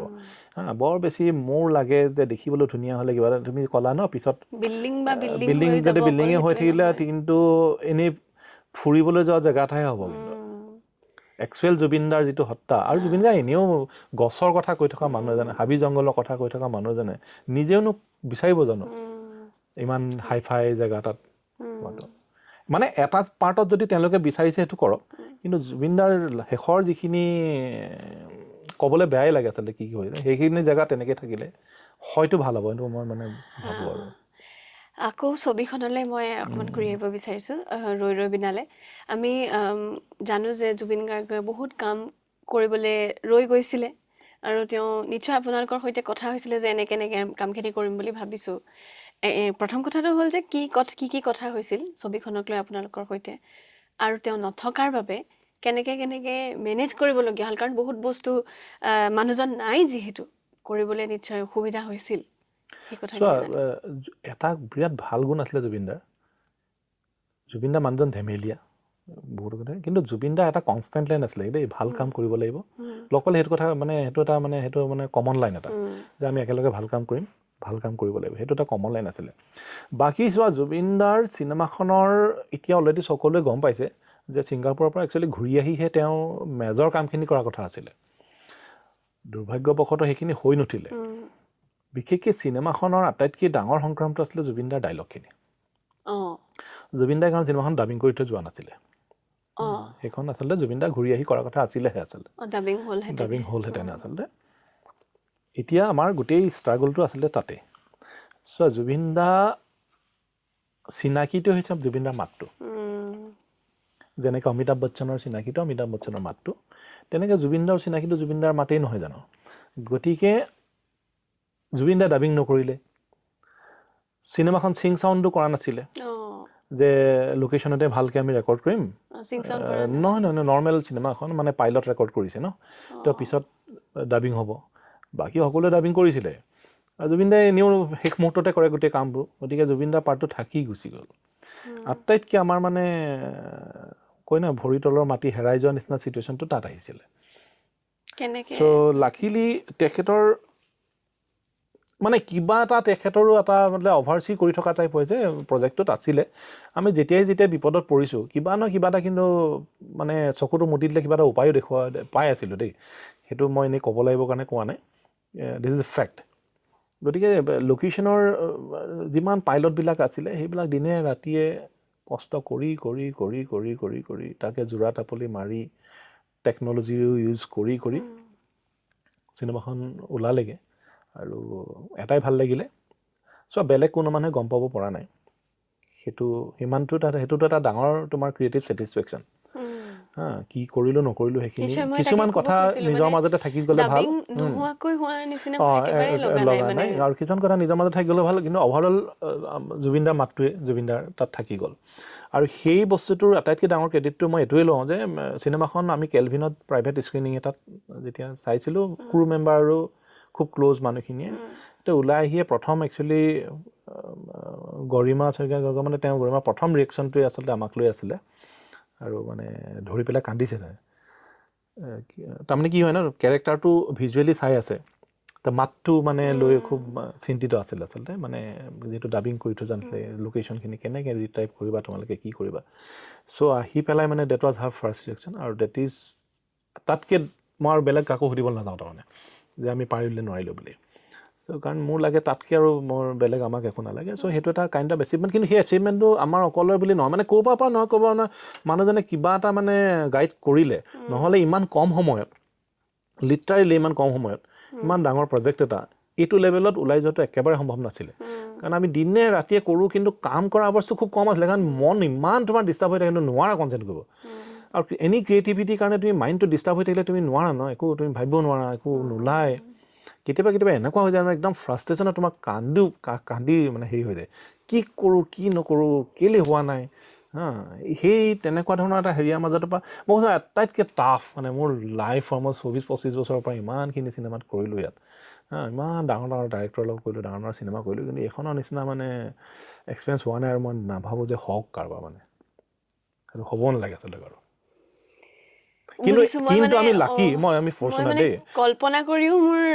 মানে বেয়া লাগিছে যে সেই সময়ত টিমটো আছে আহিছে তাৰ পৰা গোটেইখিনি মানে এটা কৈ আছে কথা আৰু অসমৰ মানুহখিনি গোটেইখিনি প্ৰায় 2-3জন আৰু আচুৰ্যদা আহিছে চবেই আছিলে ইয়াতে আৰু চবৰে কষ্ট এইটো অকল আমাৰ বুলি কোৱা নাই মানে গোটেই এজ এ টিম মানে কাৰোবাৰ বেয়া লাগিলে ইটোৱে অকণমান আঁতৰি দিয়ে তাৰমানে কি সামূহিকভাৱে বেয়া লাগিবলৈ হ'লে কাম নহ'ব আৰু এটা কথা ক'ৰবাত চাগে আমিও ক'ৰবাত অকণমানটো কিবা এটা পুণ্য কৰিছিলোঁ চাগে মানে এই শেষৰ বুলি ক'বলৈ বেয়া লাগে কৈছোঁ চিনেমাখনে শেষ বুলিলেতো সকলো শেষ নহয় কিন্তু আমাৰ কামটো একচুৱেলি শেষেই হৈ থাকিলে আচলতে এই অকল আমি যে ইনভলভ হ'বলৈ চান্স এটা পালোঁ যে এটা সুযোগ এটা এইটো ডাঙৰ সুযোগ বুলি ভাবিছোঁ আৰু মোৰ এটা তোমাক মই কৈ দিছোঁ মানে যোৱা 24 বছৰত ধৰা প্ৰফেচনেলি বহুত কিবা কিবি এচিভমেণ্ট হ'ল বহুত এৱাৰ্ডো পালোঁ কিবা পালোঁ কিন্তু জুবিন গাৰ্গ বোলা মানুহজনে যে মোক নামেৰে সৈতে জানিছিলে মই সিমানেই কওঁ মানে মোক দেৱজিৎ চাংমাই হিচাপেও চিনি পাইছিলে সেইটোৱে মোৰ কাৰণে আটাইতকৈ মানে এটা one of the biggest achievement মোৰ লাইফত এইটো মানে এতিয়াতো মই পলে মানে অনুভৱ কৰোঁ আৰু এতিয়া মই খুব নিজকে কেতিয়াবা বেয়াও লাগে যে মই আৰু অকণমান এফৰ্ট দিব লাগিছিলে জুবিনদাৰ সান্নিধ্য পাব সেইটোৱে আমাৰ ভুল হৈ যায় টেক ইট ফৰ গ্ৰাণ্টেড নিচিনা হৈ থাকে আৰু কেতিয়াবা কৈ থকা there is always a next time sometimes there is no next time actually এতিয়া মানে ইমান ফিল কৰোঁ মানুহজনৰ সান্নিধ্য আৰু বহুত পাবলৈ লাগিছিল আচলতে বহুত বাকী থাকি গ'ল আচলতে মানে কিছুমান কথা আচলতে ধেমালিকৈ কৈ থাকে ধেমালিৰ মাজত যে এটা ছিৰিয়াছ কথা এটা কৈ থাকে মানুহজনে ধেমালি সুৰত সেই ছাইড অফ জুবিন গাৰ্গক আমি আৱিষ্কাৰ কৰিবলৈ খুব কম চেষ্টা কৰিলোঁ মানে জুবিন দাই মানে ধেমালিৰ পিছতো যে এটা বহুত কথা কৈ আছিল আচলতে সেই কথাবিলাক ধেমালিতেই আমিও মানে যাবলৈ দিলোঁ এনেকুৱা ধৰণৰ এটা দুখ লাগে কিন্তু মানে মই এতিয়া ভিডিঅ'বিলাক দেখিলে য'ত তেওঁৰ কথাবিলাকৰ অৰ্থটো এতিয়াহে বুজি পোৱা যায় ইমান পুৰণা ইণ্টাৰভিউ চাইছোঁ ইনফেক্ট তোমাৰ লগতো দিয়াৰ মই চাইছোঁ ইমান গোটেই ইণ্টাৰভিউবিলাকৰ একচুৱেল মিনিংটো এতিয়া বুজি পাইছোঁ ইমান দুখ লাগি থাকে মোৰ আটাইতকৈ মোৰ মানে বহুতকেইটা কথাৰ ভিতৰত মই আপোনাক কথাৰ মানে এতিয়া আমি ইণ্টাৰভিউ নিচিনাকৈ নহয় মই আপোনাৰ সৈতে ডিছকাছ কৰা বা কথা পতা নিচিনাকৈ মই ভাল লাগিছে যে এনেকৈ আহি জুবিনদাৰ কথা পাতিবলৈ মই সুযোগ পাইছোঁ সেইটো মোৰ ভাল লাগিছে জুবিনদাই ইণ্টাৰভিউত কৈছোঁ মই মানে তেওঁক এবাৰ ইণ্টাৰভিউত নহয় দেই মই তেওঁক এবাৰ মানে হেৰি মন যায়খন চাই আছোঁ চাগে নহয় কিবা ক'ৰবাত কিবা এটা দেখিলোঁ তো মই ক'লোঁ জুবিনদা thank you for Mayabini random একদম মানে হঠাৎ দিয়া কোনো আগ নাই গুৰি নাই একো কথা নাই জুবিনদা থেংক ইউ ফৰ মায়াবিনী বুলি দিছিলোঁ তাৰপিছত মই কৈছোঁ ইউ আৰ দ্য লাষ্ট ডাইন'ছৰ তেখেতে লিখিছে ন' আই এম দ্য ফিনিক্স মই তেতিয়া বুজি পোৱা নাই ফিনিক্স ফিনিক্স কিবা এটা হয় আৰু ফিনিক্স মানে মই ভবা নাই যে জুই পক্ষী ফিনিক্স মানে সেই পক্ষী যে জুইৰ পৰা আকৌ জি উঠিব যাৰ কেতিয়াও মৃত্যু নহয় তাৰপিছত যেতিয়া মানে তেওঁ গুচি গ'ল যিদিনা তেওঁ নাইকিয়া যেতিয়া আমি ক'বলগীয়া হৈছে যে জুবিন গাৰ্গ ফুল ষ্টপ তেতিয়া মই ভাবিছোঁ ফিনিক্স মানে যেতিয়া বাৰে বাৰে নিজৰ উপলব্ধি হৈছে যে জুবিন গাৰ্গ নাই যোৱা জুবিন গাৰ্গ যাব নোৱাৰে জুবিন গাৰ্গ থাকিব তেতিয়াও মনত পৰিছে ফিনিক্স মানে সেই জুই পক্ষী মানে যি কেতিয়াও নাযায় সেই ইমান সাধাৰণকে ধেমেলীয়া এটা ইণ্টাৰভিউৰ মাজত হঠাৎ কৈ দিয়া কিছুমান কথা ইমান ডাঙৰ মিনিং মেছেজত এটা এনেই নৰ্মেলকে দিয়া মেছেজ এটা you are the last dying I am the phoenix মানে ইণ্টাৰভিউৰ মাজতো তেখেতে এবাৰ এটা কিবা কথা কৈছিলে হেৰি ৰ'ব কিবা এই অস্থিৰতাটোৰ কথা বা আপোনাৰ ইউকেলিপ্টাছ খুব কৈ থাকে নহয় এইখিনি কথা মই ইউকেলিপ্টাছৰ মই সুধিছিলোঁ যে আপোনাৰ এনেকুৱা এটা কি কথা নিজক তুলনা কৰিব পৰা তেওঁ কৈছে মই ইউকেলিপ্টাছ এতিয়া মানে কথাবিলাক ভাবি ঘূৰি চালে বৰ কিবা শব্দৰ একচুৱেল মিনিংটো এতিয়া বুজি পোৱা নিচিনা হয় শিহৰিত হোৱা এটা মানে হেৰি আৰু চবৰে সেইটো এটা অকণমান দুখ লাগিলে আচলতে সেইটো এটা কালেক্টিভ আমাৰ ফেইলিয়াৰ আৰু এনেকুৱা হ'ব পাৰে দেই বহু ক্ৰিয়েটিভ পাৰ্চনৰ এই লাষ্টৰ ফালে যে কয় নাই এই কিবা খেলি মেলি কাম কিছুমান কৰি থাকে বেছিকৈ কৰিবলৈ কিজানি তেওঁলোকৰ মনত এটা ফ্ৰাষ্ট্ৰেশ্যন আহে মানে কেনেকুৱা ফ্ৰাষ্ট্ৰেশ্যন চোৱা তুমি বিচাৰিছা যে তোমাৰ ক্ৰিয়েটিভিটিৰ ওপৰত মানুহৰ ডিছকাশ্যন হওক তুমি মুখখন খুলি ক'ব নোৱাৰা কিন্তু মানুহে চবেই যিটো তুমি বিচৰা নাই সেইটোৰ ওপৰত মানুহে চবেই ডিছকাছ কৰি আছে কাইণ্ড অফ চাগে ফ্ৰাষ্ট্ৰেশ্যন এটা তেওঁলোকলৈ ঘূৰি ফুৰে কাকো শ্বেয়াৰ কৰিব পৰা নাই সেইটো ফ্ৰাষ্ট্ৰেশ্যনকে ঢাকিবলৈ চাগে উল্টা পুল্টা বদলি কিছুমান কৰি থাকে হু ন'জ কাৰণ তেওঁলোকৰ থট প্ৰচেছটো অলপ বেলেগ ধৰণৰ সেই ধৰণৰ এটা কালেক্টিভ এটা আমাৰ ফেইলিয়াৰ এটা আছে মই বৰ বেয়া লাগে কিছুমান কথাত ইমান দুখ লাগে এতিয়া চবেই কৈ আছে জুবিন দাই অসমীয়া চিনেমাৰ দম দেখাই থৈ গ'ল মই একেবাৰে মই মানে ইমান খং উঠি গ'ল লাইনটো শুনিলে মই একদম খোলা খুলিকৈ কৈছোঁ তোমাৰ যে মানুহে বেয়া পালেও পাব তুমি চিন্তা কৰাচোন কিমান এটা দুখৰ কথা এটা কৈছোঁ আৰু কি দেখালে বাৰু কোৱাচোন জুবিন দা মৰিবলগীয়া হ'ল ন কিয় জুবিন দা মৰি পেলাই এইটো দম দেখুৱাবলগীয়া তাৰমানে প্ৰত্যেকজন মানুহ মৰিব লাগিব এই দমটো দেখুৱাবলৈ হোৱাই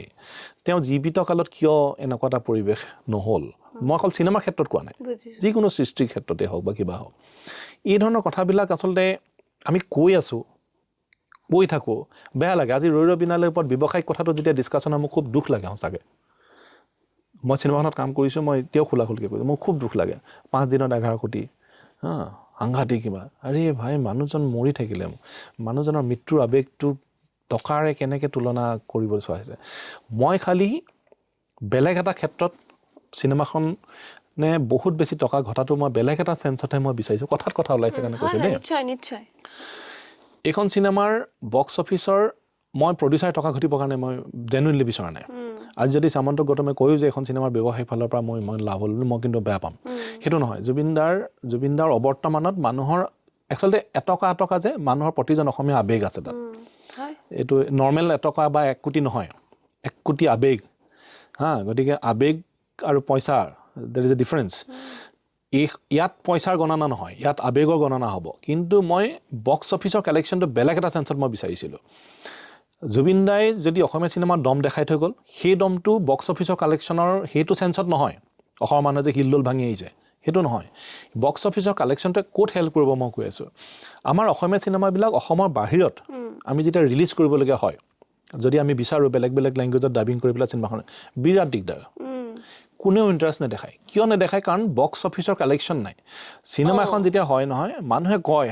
এই ক্ৰিয়েটিভিটিৰ লগত কিহৰ পইচা নহয় ইটছ এ ৰং কনচেপ্ট খালী পেটত একো ক্ৰিয়েটিভিটি নহয় এইবোৰ কথা ক'বলৈ ভাল শুনিবলৈ ভাল কৈ দিবলৈ বৰ ভাল ন নাই ভাই কলাৰ লগত পইচাৰ তুলনা নহয়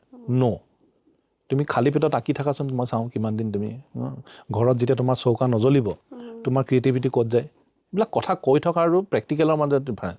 এতিয়া কথাটো হৈছে আমি যেতিয়া যিকোনো এটা আৰ্ট ফৰ্মত আৰ্ট ছায়েন্স কমাৰ্চ এই 3টা বস্তু সংমিশ্ৰণ থাকিবই লাগিব তাত হয়নে আৰ্টটো তোমাৰ ক্ৰিয়েটিভিটি ছায়েন্স হৈছে টেকন'লজি কমাৰ্চটো হৈছে পইচা এই 3টা বস্তু সংমিশ্ৰণ হ'বই লাগিব এতিয়া জুবিন দাই যদি সঁচা অৰ্থত অসমীয়া চিনেমাৰ দম দেখাই থৈ গ'ল এটা চেন্সত দেখাই থৈ যাব পাৰিব এই চিনেমাখনৰ বক্স অফিচ কালেকশ্যন আজি যদি 50 কোটিৰ ওপৰলৈ গুচি যায় মই ভাবোঁ যে যাব যদি যায় তাত এনেকুৱা নহয় যে প্ৰডিউচাৰ ইমান কোটি পালে কাৰণে দমটো দেখাই থৈ গ'ল ক'ত হ'ব আমাৰ যে বাহিৰত যে আমাৰ অসমীয়া চিনেমা ৰিলিজ কৰিবলৈ ষ্ট্ৰাগল হয় ইয়াৰ মানুহ এজনে কি চাই বক্স অফিচ কালেকশ্যনটো চাই দিয়ে ইয়াৰ 1 কোটি টকাই ঘটিছে 2 কোটি টকা বা আমাৰ হায়েষ্ট আমাৰ বিদুৰ ভাই আছিলে 15-16 কোটি টকা সেইটো এমাউণ্ট তেওঁলোকৰ কাৰণে একো বিশেষ ফিগাৰ নহয় সেইকাৰণে তেওঁলোকে ইণ্টাৰেষ্ট নেদেখায় এতিয়া এইখন চিনেমাৰ বক্স অফিচ কালেকশ্যনটোৱে ডেফিনেটলি আমাক সেই সুযোগটো দিব ৰৈ ৰৈ বিনালত আটাইতকৈ আমি এক্সপ্লইট কৰিবলগীয়া কথা এখন চিনেমাতে যদি আমি কৰিব নোৱাৰোঁ কেতিয়াও নোৱাৰিম কৰিবলগীয়া কথাটো হৈছে এইখন চিনেমা আমি সৰ্বভাৰতীয় ষ্টেজত পৰ্যায়ত নিজৰ লেংগুৱেজত আজি তামিলত তামিল তেলেগুত তেলেগু কৰি পেলাই আমি তেনেকুৱা ধৰণৰ মহাৰাষ্ট্ৰত চলিব পাৰে মাৰাঠীত বেংগলতটো আৰামছে চলিব পাৰে জুবিন দাৰটো গোটেই আটাইতকৈ ফেন ফলোইং আছে গতিকে প্ৰত্যেকখন যদি আমি ৰাজ্যত সেই লোকেল লেংগুৱেজত চিনেমাখন ডাবিং কৰি আমি ৰিলিজ দিয়াৰ ব্যৱস্থা কৰিব পাৰিব লাগিব আৰু এই বক্স অফিচ কালেকশ্যনটো আমাক তাত হেল্প কৰিব বক্স অফিচ কালেকশ্যনটো ক'ত হেল্প কৰিব আমাক OTT প্লেটফৰ্মত যেতিয়া আমি এখন চিনেমা আমি পুছ কৰোঁ অসমীয়া চিনেমা ইয়াত কোনো নলয় নেটফ্লিক্স এমাজনত নলয়ে ইমানবাৰ মই ব্যক্তিগতভাৱেও মই কৰা বহু চিনেমা তেওঁলোকক পুছ কৰিছিলোঁ খুব ক্ল'জ ফ্ৰেণ্ড আল্টিমেটলি নকৰে মানে তেহেঁতি ভিতৰুৱাকৈ সেই খবৰবোৰ চায় ভাবে যে এইখন লৈ আমাৰ কি লাভ হ'ব কোনে চাব গতিকে আমাৰ ৰৈ ৰৈ বিনালেত আমি সেই সুযোগটো পাম এখন চিনেমা আমাৰ 60-70 কোটি টকাৰ ব্যৱসায় আমাৰ অসমত হৈছে চ' ডেট কেন বি এন আই অপেনাৰ সেইটো চেন্সত জুবিন দাই দমটো দেখাই থৈ যোৱা বুলি আমি ক'ব পাৰোঁ যে অসমীয়া চিনেমালৈ যিটো জুবিন দাই সপোন দেখিছিলে যে আমাৰ চিনেমা এনেকুৱা হ'ব লাগিব প্ৰকৃত অৰ্থত সেইটো চেন্সত মই কথাটো ক'বলৈ পালে ভাল পাম যে হয় সেইটোৱে অসমৰ দৰ্শকৰ সেইটো হৈছে আৱেগ কিন্তু অসমৰ বাহিৰত নন আছামিজ এজনৰ সেই আৱেগটো নাই গতিকে তেওঁলোকক কিহেদি আমি চিনেমাখন পুছ কৰিব পাৰিম চোৱাত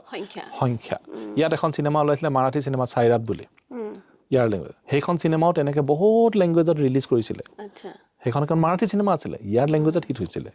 সেইখনত ওপৰত আমাৰ ধৰক বুলি ধৰ্ম প্ৰডাকশ্যন এখন চিনেমা বনাইছিল সেইখন অৰিজিনেল নিচিনা নহ'ল বাৰু কিন্তু হ'লেও সেই লেভেলটো মই আশাবাদী ৰৈ ৰৈ বিনালেত লৈ যে মানুহে চকু দিব এতিয়া যেতিয়া বক্স অফিচৰ এটা কালেকশ্যন অসমৰ নিচিনা এখন ষ্টেটৰ পৰা বা নৰ্থ ইষ্টৰ পৰা আমি যদি 50 কোটি টকাৰ ওপৰত এটা ব্যৱসায় কৰি দেখুৱাব পাৰোঁ যে that can be a new eye opener for everyone সকলোৱে গম পাব যে মানে মাৰ্কেট এটা আছে আমি এক্সপ্লইট কৰিব লাগে সেইটো চেন্সত মই ক'বলৈ পালে ভাল পাম আমিও আশা কৰোঁ যে এনেকৈ ৰৈ ৰৈ বিনালেৰ যি বক্স অফিচ কালেকশ্যন সেইটোৱে এনেকৈ সহায় কৰক অন্তত যে এটা চেঞ্জ এটা পৰিৱৰ্তন ডাঙৰ চেঞ্জ হ'ব কেতিয়াও নাই হোৱা বা হ'বলৈ ইমান অসুবিধা ইমান চেলেঞ্জেছ আছে এইটোত যদি হৈ যায় তেনেহ'লে হৈ যায় আৰু কৰাব পৰাটো এতিয়া আমাৰ ওপৰত কথা আমি কেনেকৈ সেইটো সুযোগটো ল'ব পাৰোঁ কাৰণ এইবাৰ যদি গুচি যায় নহয় আকৌ এনেকুৱা এটা সুযোগ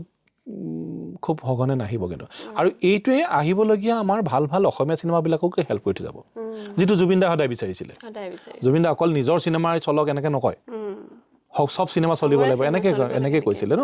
গতিকে সেইটোৱে হয়তো এটা আইপন আজি যদি ৰৈ ৰৈ বিনালে আমাৰ নেটফ্লিক্সে চিনি পায় কাইলৈ আৰু এখন ভাল অসমীয়া চিনেমা আহিলে তেওঁলোকে অন্তত গুৰুত্ব দিব ডেফিনেটলি আমি জুবিন দাৰ কথা বহুখিনি পাতিলোঁ কিন্তু কেতিয়াও পাতি শেষ নোহোৱা এটা বিষয় কিন্তু মই শেষত একেবাৰে মই আপোনাৰ ষ্টুডিঅ'টো যিটো মই ইমূৰৰ পৰা সিমূৰলৈ চাই শেষ কৰিবই পৰা নাই এতিয়াও আকৌ হেঁপাহ জাগি আছে যে ভিতৰখিনি আকৌ এবাৰ চাই শুনি নেকি বৰ ধুনীয়া ধৰণে এই ষ্টুডিঅ'টো কৰা হৈছে আমি বিভিন্ন কথা দেখিছোঁ মানে আমি যিটো চিনেমা এখনৰ স্ক্ৰীণত যিটো ফাইনেল প্ৰডাক্ট দেখোঁ আমাৰ কাৰণে এজন দৰ্শক হিচাপে কাহিনী বা ছবি ডাইলগ গান তেনেকৈ দেখোঁ আপোনালোকে একদম পুংখানুপুংখভাৱে প্ৰত্যেকটো বস্তু শব্দ সূক্ষ্মভাৱে শুনিব লাগে গতিকে এনেকুৱা এটা মানে ষ্টুডিঅ' দেৱজিৎ দা এইটো কেতিয়াৰ পৰা কেনেকৈ কি আৰম্ভ হ'ল ইমান ডাঙৰকৈ কেনেকৈ হ'ল এইটো মানে ষ্টেপ বাই ষ্টেপ আমি 2001ত তেতিয়া ৰাজকমল কলা মন্দিৰ আছিলে সেইটো এনেকুৱা ধৰণৰ ডাঙৰ ষ্টুডিঅ' এটাই আছিলে সেইটো ভি শান্তাৰাম বুলি খুব ফেমাছ আমাৰ চিনেমা নিৰ্মাতা তেখেত প্ৰযোজকো হয় ডাইৰেক্টৰো হয় তেখেতৰ ষ্টুডিঅ' আমি একচুৱেলি আমাৰ প্ৰথম জাৰ্ণি আমাৰ তাৰ পৰা আৰম্ভ হৈছিলে তেখেতে বহুত তেনেকুৱা ভাল দুআঁশী বাৰে হাত পিঞ্জৰা এনেকুৱা ধৰণৰ বহুত ফেমাছ আৰু তেওঁৰ চব নিজা ছিষ্টেম আছিলে তেওঁ তাতেই আৰু সেইটো ষ্টুডিঅ' এনেকুৱা যে তাত আগতে লতা মংগেশকাৰে গান গাবলৈ আহে গানৰ ৰেকৰ্ডিঙো হয় আৰু আমাৰ চিনেমাৰ মিক্সিঙৰ কামো হয় সেই তাৰ পৰাই আমাৰ জাৰ্ণি আৰম্ভ হৈ 2006 চনত আমি এইটো আমি ল'লোঁ চলাবলৈ এইটো 6 চনৰ পৰা আছে একদম না ষ্টুডিঅ'টো বনোৱা তাৰ পৰা আগতে হৈছিলে আচলতে 2004 চনত এইটো আৰম্ভ হৈছে মানে একেবাৰে নালাগে এটা একদম সেইটো এতিয়া একেবাৰে মানে ধৰক তাৰমানে এইটো এইখিনিতে সেইবোৰ মৰম আছে কাৰণে এসপ্তাহ মানো যেন হোৱা নাই তেনেকুৱা লাগি তেনেকৈ আছে মেইনটেইন কৰি ৰাখোঁ আৰু খুব আপোন আচলতে কি হয় ন ঘৰতকৈ বেছি সময় মই ইয়াতে সোমাই থাকোঁ আপুনি মই সেইকাৰণে সেইখিনি কথা সাঙুৰি নল'লে মোৰ ক'ৰবাত আধৰুৱা হৈ যাব আমাৰ খুব ভাল লাগে আপোনাৰ ঘৰ বেতবাৰীত হয় মই বেতবাৰী শিৱসাগৰ বেতবাৰী ল'ৰা মই শিৱসাগৰ বেতবাৰীৰ দেৱজিৎ চাংমাই অসমৰ সুপুত্ৰ আৰু ইয়াত মুম্বাই নিচিনা এখন চহৰত য'ত কৈছে মানে ইমান বেছি প্ৰতিযোগিতা তাৰ মাজত ইমান ধুনীয়াকৈ প্ৰতিষ্ঠিত এটা দীঘলীয়া যাত্ৰা নিশ্চয় দীঘলীয়া মোৰ মই সেইফালৰ পৰা অকণমান মই বাৰু লাকি মোৰ আচলতে কি মোৰ ফেমিলি কোনো বেকগ্ৰাউণ্ড নাই এইটো লাইনত দেই ইয়াত মোৰ এনেকুৱা মই প্ৰথম ফেমিলিৰ আৰু কেনেকৈনো মোৰ মূৰত সেইটো আহিলে মই আজিও ডিকোড কৰিব নোৱাৰোঁ মোক বহুতে সোধে যে মই নাজানো মই ক'ব পৰা নহয় ক'ব সোমাই গ'ল আৰু লাহে লাহে চ' সেইফালৰ পৰা নাজানো মোৰ কিবা এটা চাগে কিবা এটা আছে মোৰ কেনেকৈ কি কোনো নাই তাৰমানে মোৰ তেনেকুৱা দূৰ দূৰণিলৈকে নাই যেতিয়া প্ৰথম মুম্বাইলৈ আহিছিল আপুনি বেতবাৰীৰ পৰা মই একচুৱেলি কি হ'ল ন বেতবাৰী তাৰপিছতে মই লাষ্টত জ্যোতিচিত্ৰবন আমাৰ ফিল্ম ইনষ্টিটিউটত আমি প্ৰথম বেটছৰ আছিলোঁ ফাৰ্ষ্ট বেটছ আছিলোঁ আচলতে তো তাৰ পৰা 2000 আৰ্লি 2002 আৰু আমি আহিলোঁ তেতিয়াৰ পৰা এতিয়ালৈকে একেটা হেৰিয়াতে ছেটআপতে আছোঁ মই ইমান চেঞ্জ কৰি থকা নাই মই আচলতে তেতিয়াৰ পৰা এই এনেকুৱা ধৰণৰ কামখিনি আমাৰ চাউণ্ডৰ ধেৰ বেলেগ বেলেগ ডিপাৰ্টমেণ্ট আছে তো তাৰ ভিতৰত এইটো এটা ফাইনেল মিক্সিং তো ফাইনেল মিক্সিং বা চাউণ্ড ডিজাইনিং এনেকুৱা এটা লাইনতেই থাকিব বিচাৰিছিলোঁ আৰু এবাৰ প্ৰথমতেই সুযোগটো পালোঁ কাৰণে মই আৰু কেতিয়াও সলনি নকৰিলোঁ আৰু একেটা ধৰণৰ প্ৰতিষ্ঠানৰ লগত থাকিলে মই হয়তো ইফাল সিফাল কৰাহেঁতে মই টকা পইচা অলপ ঘটিব পাৰিলোহেঁতেন হয় মই কাম বহুত কৰিলোঁ এনেকুৱা নহয় যে বহুত ধনী নহয় আৰু মই এইটো বৰ হাবিয়াস নাই বাৰু ঠিকে আছে চ' ইফাল সিফাল কৰা হ'লে অলপ টকা পইচা ঘটিলোহেঁতেন তো হয় একেটা হেৰিয়াৰ লগতে তেতিয়াৰ পৰা লাগিয়ে থাকিলোঁ আৰু এনেকুৱা ধৰণৰ হ'ল 2002 চনৰ পৰা এতিয়ালৈকে একচুৱেলি মই বহুত লাকি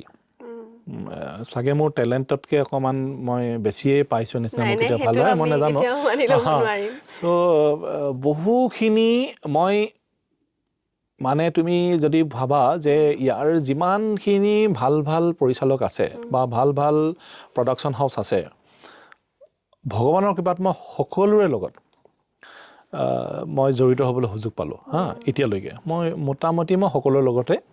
এতিয়া আপোনাৰ দৈনন্দিন জড়িত হ'লোঁ মই এটা সময়লৈকে আৰু মানে জড়িত হ'লোঁ আৰু বেছিভাগেই যে মোক নামটোৰ সৈতে জানে সেইটোৱে মোৰ আচলতে মোৰ খুব প্ৰাউড মোৰ মানে এইটো আৰু পইচা পাতিৰ লগত কথা নহয় আচলতে বহুতে জানে যে নামটোৰ সৈতে সেইটোৱেই এটা মানে ডাঙৰ প্ৰাপ্তি আৰু বহুত মানে মই কৈছোঁ নাই আৰু এটাতকৈ ভাল কি হয় নহয় মই মীৰা নায়াৰৰ লগত কাম কৰিবলৈ সুযোগ পালোঁ মাজিদ ইৰাণিয়ান ফিল্ম মেকাৰ তেখেতক জীৱনত এবাৰ মানে চাবলৈ যে পাম সেইটোৱে সপোনৰ মানে সপোনতকৈও বেছি কিবা এটা সেই মানুহজনৰ লগত যে এখন চিনেমাত মই মিক্সিং কৰিব পাৰিম তেখেতৰ এইটো তাৰ মানে সেইবিলাক কিছুমান মমেণ্ট আজিলৈকে আপোনাৰ আটাইতকৈ বেছি মানে নিজক মই যদি কওঁ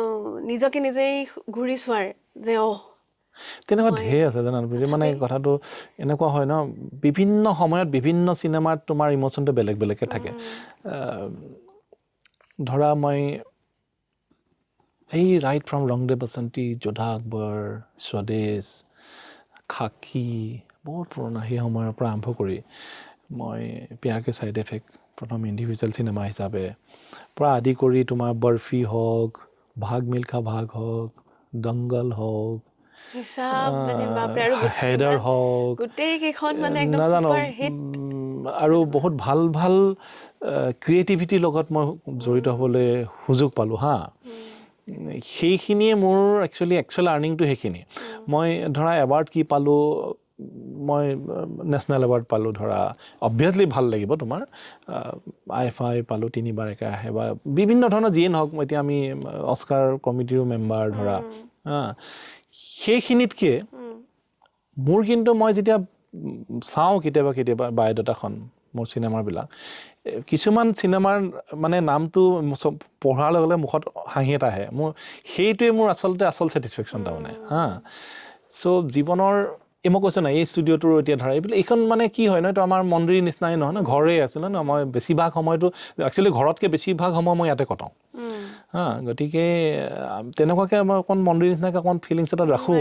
একেবাৰে মই অথনি সোমাওঁতে ক'ব খুজিছিলোঁ অঁ একদম মন্দিৰলৈ সোমোৱা নিচিনাহে লাগিছে কিন্তু আৰু এটা কথা মই এইখিনিতে কওঁ মানে কি হয় ন মই এটা হয়তো খুব কওঁ সকলোকে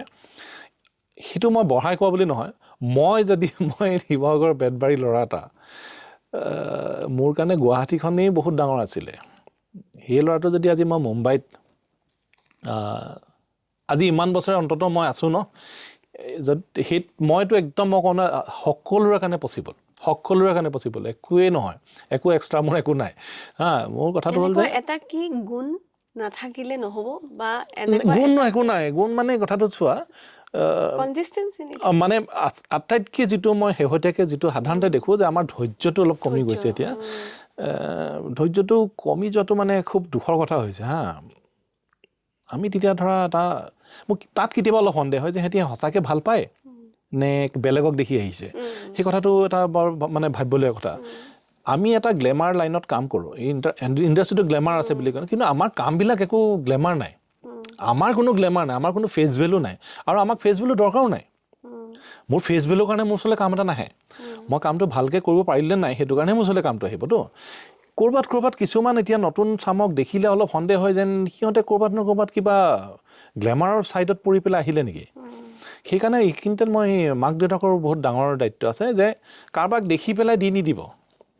ইটছ এ টাফ লাইন ন গতিকে ল'ৰাত বা ছোৱালীজনী একচুৱেলি ইণ্টাৰেষ্ট আছে নাই সেই কথাটো বুজি ল'ব লাগিব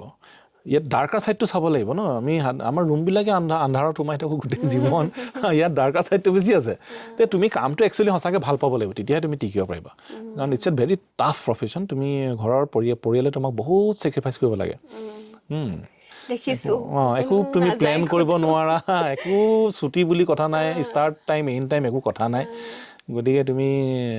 তোমাৰ মন বেয়া লাগি থাকিলেও 100% দিব লাগিব ভাল লাগি থাকিলেও দিব লাগিব তাৰ মাজতে এইটো হয় কিছুমান প্ৰজেক্ট আমি ভাল লগা প্ৰজেক্ট কিছুমান আহে চ' ডেট ইজ বিয়ণ্ড 100% তেনেকুৱা ধৰণৰ মোৰ ধৰা বহুত তেনেকুৱা এখন ছবি আছে কিন্তু ইটছ এ ইজি থিং খালি এটাই যে অকণমান ধৈৰ্য লাগে দেই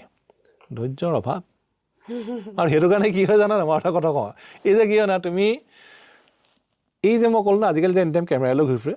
কিবা কিবি কণ্ট্ৰভাৰ্চি কৰিবলৈ জানি বুজি বিচাৰি ফুৰে তাৰমানে কি হয় একচুৱেলি তুমি পপুলাৰ হ'বলৈ হ'লে কষ্ট কৰিবি পপুলাৰ হ'বলৈ তোমাক মিনিমাম 10 বছৰমান লাগিব তুমি কষ্ট কৰিব লাগিব তেতিয়া তুমি পপুলাৰ বা কিবা এটা এচিভ কৰিব পাৰিবা তোমাৰ হাতত সময় নাই ন গতিকে তুমি পপুলাৰ হ'ব লাগে গতিকে সেইকাৰণে তুমি সেই ধৰণৰ বাকী কামবোৰ কৰি থাকিব লাগে বাকীবোৰ কাম কৰি থাকিব লাগে যে আননেচেছেৰী যে কেমেৰা এটা লগাই কান্দিব লাগিব কেমেৰা এটা লগাই মই হাঁহিব লাগিব এই কামবিলাক সেইকাৰণে হয় আচলতে কাৰণ তোমাৰ ওচৰত তুমি এতিয়া 10 বছৰ তুমি কষ্ট কৰিলে তোমাৰ ধৈৰ্য নাই তোমাক শ্বৰ্টকাট লাগে এতিয়া শ্বৰ্টকাট লাগিলে সেইবোৰ হ'ব কিন্তু শ্বৰ্টকাটবিলাকৰ মই এটা চালোঁ বৰ নীতিকে কিন্তু দেই তোমাৰ একচুৱেল জেনুইন তোমাৰ যিটো কষ্ট বা টেলেণ্ট সেইটোৱে সদায় থাকি যায় বাকীবিলাকে তোমাৰ অলপ কিবা এটা গেইন দিয়ে কিন্তু এইটো লং টাৰ্মত মই যোৱা 24 বছৰ দেখিলোঁ আৰু আমাৰ এই চোৱা মুম্বাই ইণ্ডাষ্ট্ৰিটো ইজ কণ্ট্ৰল বাই এটলিষ্ট 80%টো চকুমুটি তুমি ক'ব পাৰিবা 90% কণ্ট্ৰল বাই পুনে FTI আমাৰ যিটো পুনে FTI তাৰ মাজত অকণমান ভাল লাগে আৰু দিয়াচোন আমি অসমত আহিছোঁ জ্যোতি চিত্ৰমনৰ কথাই কেইটাই আমি প্ৰথম বেটছৰ চোৱা আমি যেতিয়া আহিছিলোঁ তেতিয়া গুৱাহাটী জানিলে অসম নাজানে অসম জানিলে গুৱাহাটী নাজানে জ্যোতি চিত্ৰবন ইনষ্টিটিউট প্ৰথম তুমি প্ৰথমতে জেগাৰ চিনাকি দিয়া ইনষ্টিটিউটৰ চিনাকি দিয়া তাৰপিছত তোমাৰ চিনাকি দিয়া এখন কৰোঁতে আৰু সি শুনি থকা মানুহজনৰ টাইম হ'লেই গ'ল যাবই হৈ গ'ল তাৰ মাজতো যে মানে কিবা এটা কৰি ইমানখিনি পালোঁ আৰু আমি যেতিয়া আহিছিলোঁ তোমাক আৰু এটা কথা কৈ লওঁ চিনেমাৰ লাইনত কৰা চাউণ্ড ৰামান নাছিলে গানত ঢেৰ আছিলে আমাৰ যতীন দাহঁত আহিছে ধ্ৰুৱ দাহঁত তাৰ আগতো যিটো তপনহঁত তেওঁলোক আছিলে ন সেই বাকীবিলাকত আছিলে চিনেমাত কাম কৰা চাউণ্ডৰ মানুহ নাছিলে মই আৰু অমৃত আমি প্ৰথম তেতিয়া আৰু এটা শেষ প্ৰশ্নটো এইটো যে আমি এটা আক্ষেপ এটা অভিযোগ যিয়ে বুলি নকওঁ এটা কথা আমাৰ অসমৰ বিভিন্নজনে এতিয়া অনুভৱ কৰিছে যে এনে বহু মানুহ আছে জুবিন গাৰ্গকতো সকলোৱে জানিছিলে সকলোৱে তেওঁৰ জনপ্ৰিয়তাৰ কথা অনুভৱ কৰিছিলে অনুধাৱন কৰিছিলে অসমৰ মানুহেতো কৰিছিলেই কিন্তু তেওঁৰ মৃত্যুৰ পিছত যেনেকৈ সমগ্ৰ বিশ্বতে তেখেতৰ কথা জানিবলৈ মানুহে আৰম্ভ কৰিছে ক'ৰবাত তেনেকৈ অসমৰ পৰা আহি মুম্বাইত বহুত ডাঙৰ ডাঙৰ স্তৰত কাম কৰি থকা বহু মিউজিকৰ সৈতে চাউণ্ডৰ সৈতে জড়িত মানুহ আছে তেওঁলোকক আমি এতিয়াও ঠিক তেনেধৰণে জনা নাই আপুনি নেভাবেনে যে এইখিনিৰ কথা জনাটো খুব প্ৰয়োজন জনাটো একচুৱেলি সেইটো হয় মই সেইটোকে কৈছোঁ চোৱা সেইটো আচলতে আমাৰ এতিয়া নাজানো কি বুলি মই তোমাক এতিয়া ডিফাইন কৰিম জীয়াই থকাটোত কিয় মানে কেতিয়াবা এনেকুৱা বহুত মানুহ আমি জানো ইয়াতে বহুত চিনিয়ৰ মানুহ দেই তেওঁলোকে নিজৰ নিজৰ সময়ত বহুত ভাল কাম কৰিলে কিন্তু আমি জনা মানুহখিনিক বাদ দি বাকী কোনো গম নাপালে গম নোপোৱাৰ মূলতে হ'ল কি এতিয়া কথাটো এনেকুৱা মাপকাঠিটো কি হয় যে মই কিবা এটা পপুলাৰ কিবা এৱাৰ্ড পাব লাগিব বা কিবা এটা হ'ব লাগিব তেতিয়াহে মোক বিচাৰি আহে ন আৰু সেইটোত মই কাকো দুখো নিদিওঁ কাৰণ ইমান মানুহৰ মাজত কোনে কাক বিচাৰি ফুৰিব এতিয়া আৰু কিছুমান মানুহ অলপ প্ৰচাৰ বিমুখো হয় যে নিজে কৰা কামটো কৰিছোঁ আৰু সেইটোনো কি ক'বলগীয়া কথা তেনেকুৱা ধৰণৰ থাকেতো তেনেকুৱাকৈ আমাৰ বহুত একচুৱেলি আছে বহুকেইজন আছে এতিয়া মই ভাবিছোঁ এটা যে মই এইটো কোৱা নাই যে আমাক চিনি পায় বহুতে একচুৱেলি কোনেও চিনি নাপায় আৰু ছ'চিয়েল মিডিয়াত এতিয়া মানে ফেচবুক এইবিলাক আচলতে মানে মোৰ মতে লাগে অকণমান ফেক ৱৰ্ল্ড না মানে এনেই এখন ফেক মানে মই বেলেগ ধৰণৰ এইটো কাৰণে কৰোঁ মই যেতিয়া এতিয়া ঘৰলৈ যাওঁ মোকতো যিকেইটা মানে আগতে চিনি পাইছিলে এতিয়া সেইকেইটা মানে মোক মাতবোল কৰে হা মোৰ হয়তো শিৱসাগৰৰ পৰা মোৰ ফেচবুক ফ্ৰেণ্ডত থকা 500 মানুহ আছে 500 মান হয়তো মোৰ ওচৰলৈ কেতিয়াও নাহে না বা তেনেকুৱা আৰু সেইটো হয়ো দুটা বেলেগ বেলেগ পৃথিৱীৰ দুখন কিন্তু যি মুষ্টিমে মানুহে হয়তো আজি আমাক জানিছে মই এতিয়া ভাবিছোঁ যে অকণমান আমাৰো এটা দায়িত্ব হিচাপত মই ভাবিছোঁ যে লাহে লাহে কিছুমান মানুহক এতিয়া ধৰা মই তোমাক চিনি পাওঁ ব্যক্তিগতভাৱে মই তোমাক হয়তো ক'লোঁ যে তেখেত এজন আছে তেখেতে এইখিনিখিনি কাম কৰিছিলে তুমি পাৰিলে এবাৰ অকণমান চিনাকি এটা কৰি দিবাচোন বুলি যদিহে তেওঁ আগ্ৰহী হয় তেনেকুৱা ধৰণৰ অকণমান কিছু কাম কৰিবলৈ শেহতীয়াকৈ লৈছোঁ বা এতিয়া কৰিম বুলি ভাবিছোঁ কিছু তাৰমানে কেলে ন তেওঁলোকৰ পৰাও যিকেইজনক আমাৰ জেনুইনলি লাগে যে এই মানুহজনৰ পৰা আমাৰ শিকিবলগীয়া কেইটামান কথা আছে সেই কথাকেইটা যদি আমি উলিয়াই নথওঁ হয়তো আমাৰ লষ্ট হ'ব বা আহিবলগীয়া নতুন প্ৰজন্মৰ লষ্ট হ'ব সেই তেনেকুৱা ধৰণৰ এফালে আমিও ব্যক্তিগতভাৱে অকণমান মানে ভাবিছোঁ যে সেনেকুৱা বিলাকক অকণমান তেওঁলোকৰ মনৰ কিছু কথা যিটোত আমি সঁচাকৈ ভাবোঁ যে তেখেতৰ এইখিনি কথা জানিলে জনাটো আমাৰ নতুন প্ৰজন্মৰ কাৰণে জৰুৰী সেই তেনেকুৱা ধৰণৰ আমাৰো অকণমান কালেক্টিভ ৰেছপনচিবিলিটি থাকিব লাগিব তাৰ মাজত আমি এইটো হয় জীয়াই থকা সময়তে আমি যিমান পাৰোঁ সিমান এতিয়া সকলোৱে কৈ থাকে ময়ো কৈছোঁ যে মানুহজনক তেখেতৰ সৃষ্টিৰাজিৰ কাৰণে আমি বুজিবলৈ বেছি চেষ্টা কৰিব লাগে চ' পাব্লিক নিজৰ প্ৰাইভেট লাইফ এটা থাকে প্ৰফেশ্যনেল লাইফ এটা থাকে প্ৰফেশ্যনেল লাইফটোৰ লগত আমি যদি বেছিকৈ মানুহজনক বিচাৰিবলৈ চেষ্টা কৰি থাকোঁ মোৰ মতে এই এনেকুৱা ধৰণৰ অবাঞ্ছিত মানে মানুহজন যোৱাৰ পিছত আমি এই ধৰণৰ ডিছকাশ্যনবিলাক খুব কম হ'ব যি ৰাম থকা সময়তে যদি আমি এইখিনি কৰিলোঁহেঁতেন সেই কথাটো কৰিবলৈ হ'লে তেখেতৰ ব্যক্তিগত লাইফটো আমি কমকৈ দৃষ্টিপাত কৰি তেখেতৰ ক্ৰিয়েটিভ কৰ্মৰাজিৰ ওপৰত যদি আমি বেছিকৈ কথা কওঁ হয় বহুতে কয় না আমাৰ ছ'চিয়েল ৰেছপনচিবিলিটি লাগে আপোনাৰ ইমান ফলোৱাৰ্ছ আছে আপুনি যদি তেনেকৈ কৰি দিয়ে আপোনাৰ ফলোৱাৰ্ছখিনিও বেয়া কাম কৰিব সেইটো এটা মৰেল ৰেছপনচিবিলিটি তাৰ কাৰোবাৰ কিছুমানৰ বেছি থাকিব কিছুমানৰ কম থাকিব সেইটোতো আমি জেনেৰেলাইজ কৰিব নোৱাৰোঁ কিন্তু আমাৰ সকলোৰে মই তোমালোককো কওঁ আমাৰ সকলোৰে বেছিকৈ তেখেতৰ সৃষ্টিৰাজিৰ ওপৰত জুবিনদাটো বাৰু জুবিনদাই হৈ গ'ল এতিয়াও বহুতখিনিয়ে কৰি আছে ন সেই সকলোৰে আমি বেছিকৈ তেওঁলোকৰ সৃষ্টিৰাজিৰ ওপৰত যদি আমি বেছিকৈ জড়িত হৈ থাকিবলৈ চেষ্টা কৰিলে হয়তো প্ৰত্যেকেই জীয়াই থকা সময়তে তেখেতৰ কৰ্মৰাজিৰ সঠিক মূল্যায়নটো লাভ কৰিব বুলি মই মানে বিশ্বাস কৰোঁ অন্ততঃ পিছত আমি মানুহ হিচাপে কৰিব পৰাকৈ আমাৰ হাতত থাকে ডেফিনেটলি মানে দিব পৰাকৈ আমাৰ হাতত থাকে এতিয়াও জুবিনদাৰ ওপৰতো মই ভাবোঁ যে তেনেকুৱা ধৰণৰ জুবিনদাৰ সৃষ্টিৰ ওপৰত মই পটককৈ অকণমান কৈছোঁ মই দীঘলীয়া হৈছে আমাৰ জুবিনদাৰ সৃষ্টিৰ ওপৰত যিমান কথা হ'ব লাগিছিলে মানুহজনে যদি এজন মানুহে 40,000 গান গাব পাৰে ইটছ নট এ জ'ক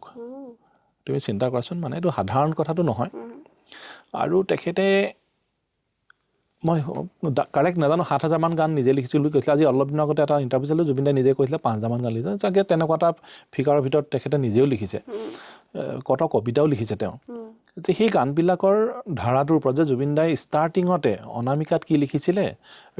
প্ৰায় এতিয়ালৈকে কি লিখিছে এটা লিখাত কি পৰিৱৰ্তন হৈছিলে যে সময়ৰ লগত বা সমাজখন সলনি হোৱাৰ লগে লগে তেওঁৰ চিন্তা ধাৰণাত কিবা সলনি আহিছিলে নে নাই তেওঁৰ লিখনিত সেইটো প্ৰকাশ পাইছিলেনে হা যে তেখেতৰ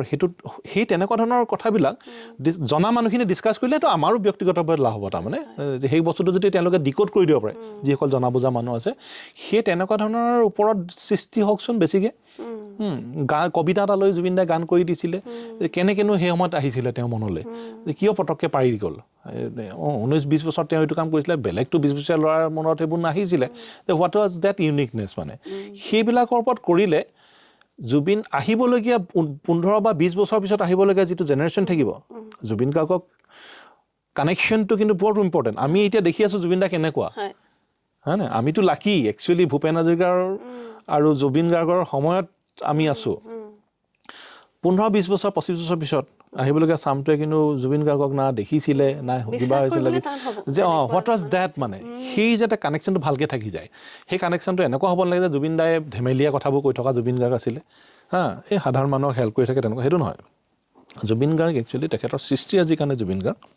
আৰু জুবিন গাৰ্গ হৈছিলে কাৰণে জুবিন গাৰ্গে কৰি থকা হাজাৰটা ভুল মানুহে মাফ কৰি দিছিলে জুবিন দা এনেকুৱাই জুবিন দা এনেকুৱাই আমাৰ জুবিন দা এনেকুৱাই কিয় কাৰণ জুবিন দাই নিজকে প্ৰথমতে জুবিন গাৰ্গ হিচাপে প্ৰতিষ্ঠা কৰি ল'লে ন আমাক ইমান দিলে তাৰমানে তো আমি সদায় ঋণী তাৰমানে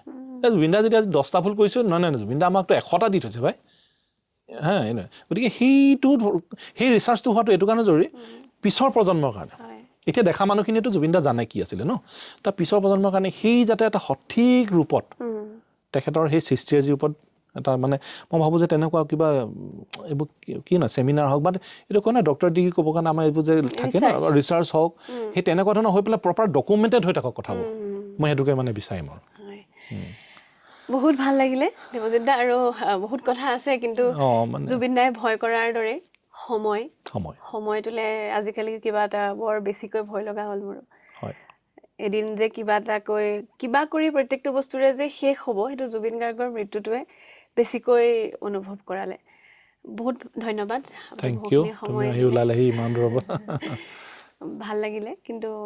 বিচাৰিলোহেঁতেন যদি এনেকুৱা এটা সময়ত জুবিন গাৰ্গৰ এনে এটা কথা মৃত্যু বুলিতো মুখত ক'বলৈ অসুবিধা তেনেকুৱা বিষয় এটা নহয় যদি আমি কেৱল মাত্ৰ আপোনাৰ ষ্টুডিঅ' কেৱল মাত্ৰ আমি জুবিন দাৰ সৃষ্টিৰ কথাই পাতি থাকিব পাৰিলোহেঁতেন জুবিন দাৰ বৰ্তমানত যদি জুবিন দাৰ সৃষ্টিৰাজি আমি কথা পাতিব পাৰিলোহেঁতেন পাতি থাকিব পাৰিলোহেঁতেন বেছি ভাল লাগিলেহেঁতেন কিন্তু তথাপিও এটা আকৌ হুমুনিয়া ক'ৰবাত এটা আশা আৰু ক'ৰবাত এটা নিৰাশা সকলোবোৰ লৈ আমি জীয়াই থাকিব লাগিব তেওঁৰ আপুনি কোৱাৰ ধৰণে ভালবোৰৰ কথা সৃষ্টিবোৰৰ কথা আমি পাতিব লাগিব জীয়াই ৰাখিব লাগিব জুবিন গাৰ্গক ধন্যবাদ জনাইছোঁ দেৱজিৎ দা আপুনিও আমাৰ বাবে এটা সাংঘাতিক গৌৰৱ আমি মানে সেইটো শব্দৰে বুজাব নোৱাৰাকৈ আপুনি আমাৰ গৌৰৱ গতিকে আপোনালৈও ধন্যবাদ বৰ ধুনীয়াকৈ আপুনি কামবোৰ কৰি আছে আমি গৌৰৱ কৰিব পৰাকৈ এনেকৈ লগ পাওঁ বহুত নতুন কথা পাতিম ধন্যবাদ জনাইছোঁ আপোনালৈ ধন্যবাদ জনাইছোঁ সকলোকে আমাৰ এই পডকাষ্টটো ইমান সময় চাই থকাৰ বাবে সকলোৱে চাই থাকিব টক উইথ প্ৰীতি ধন্যবাদ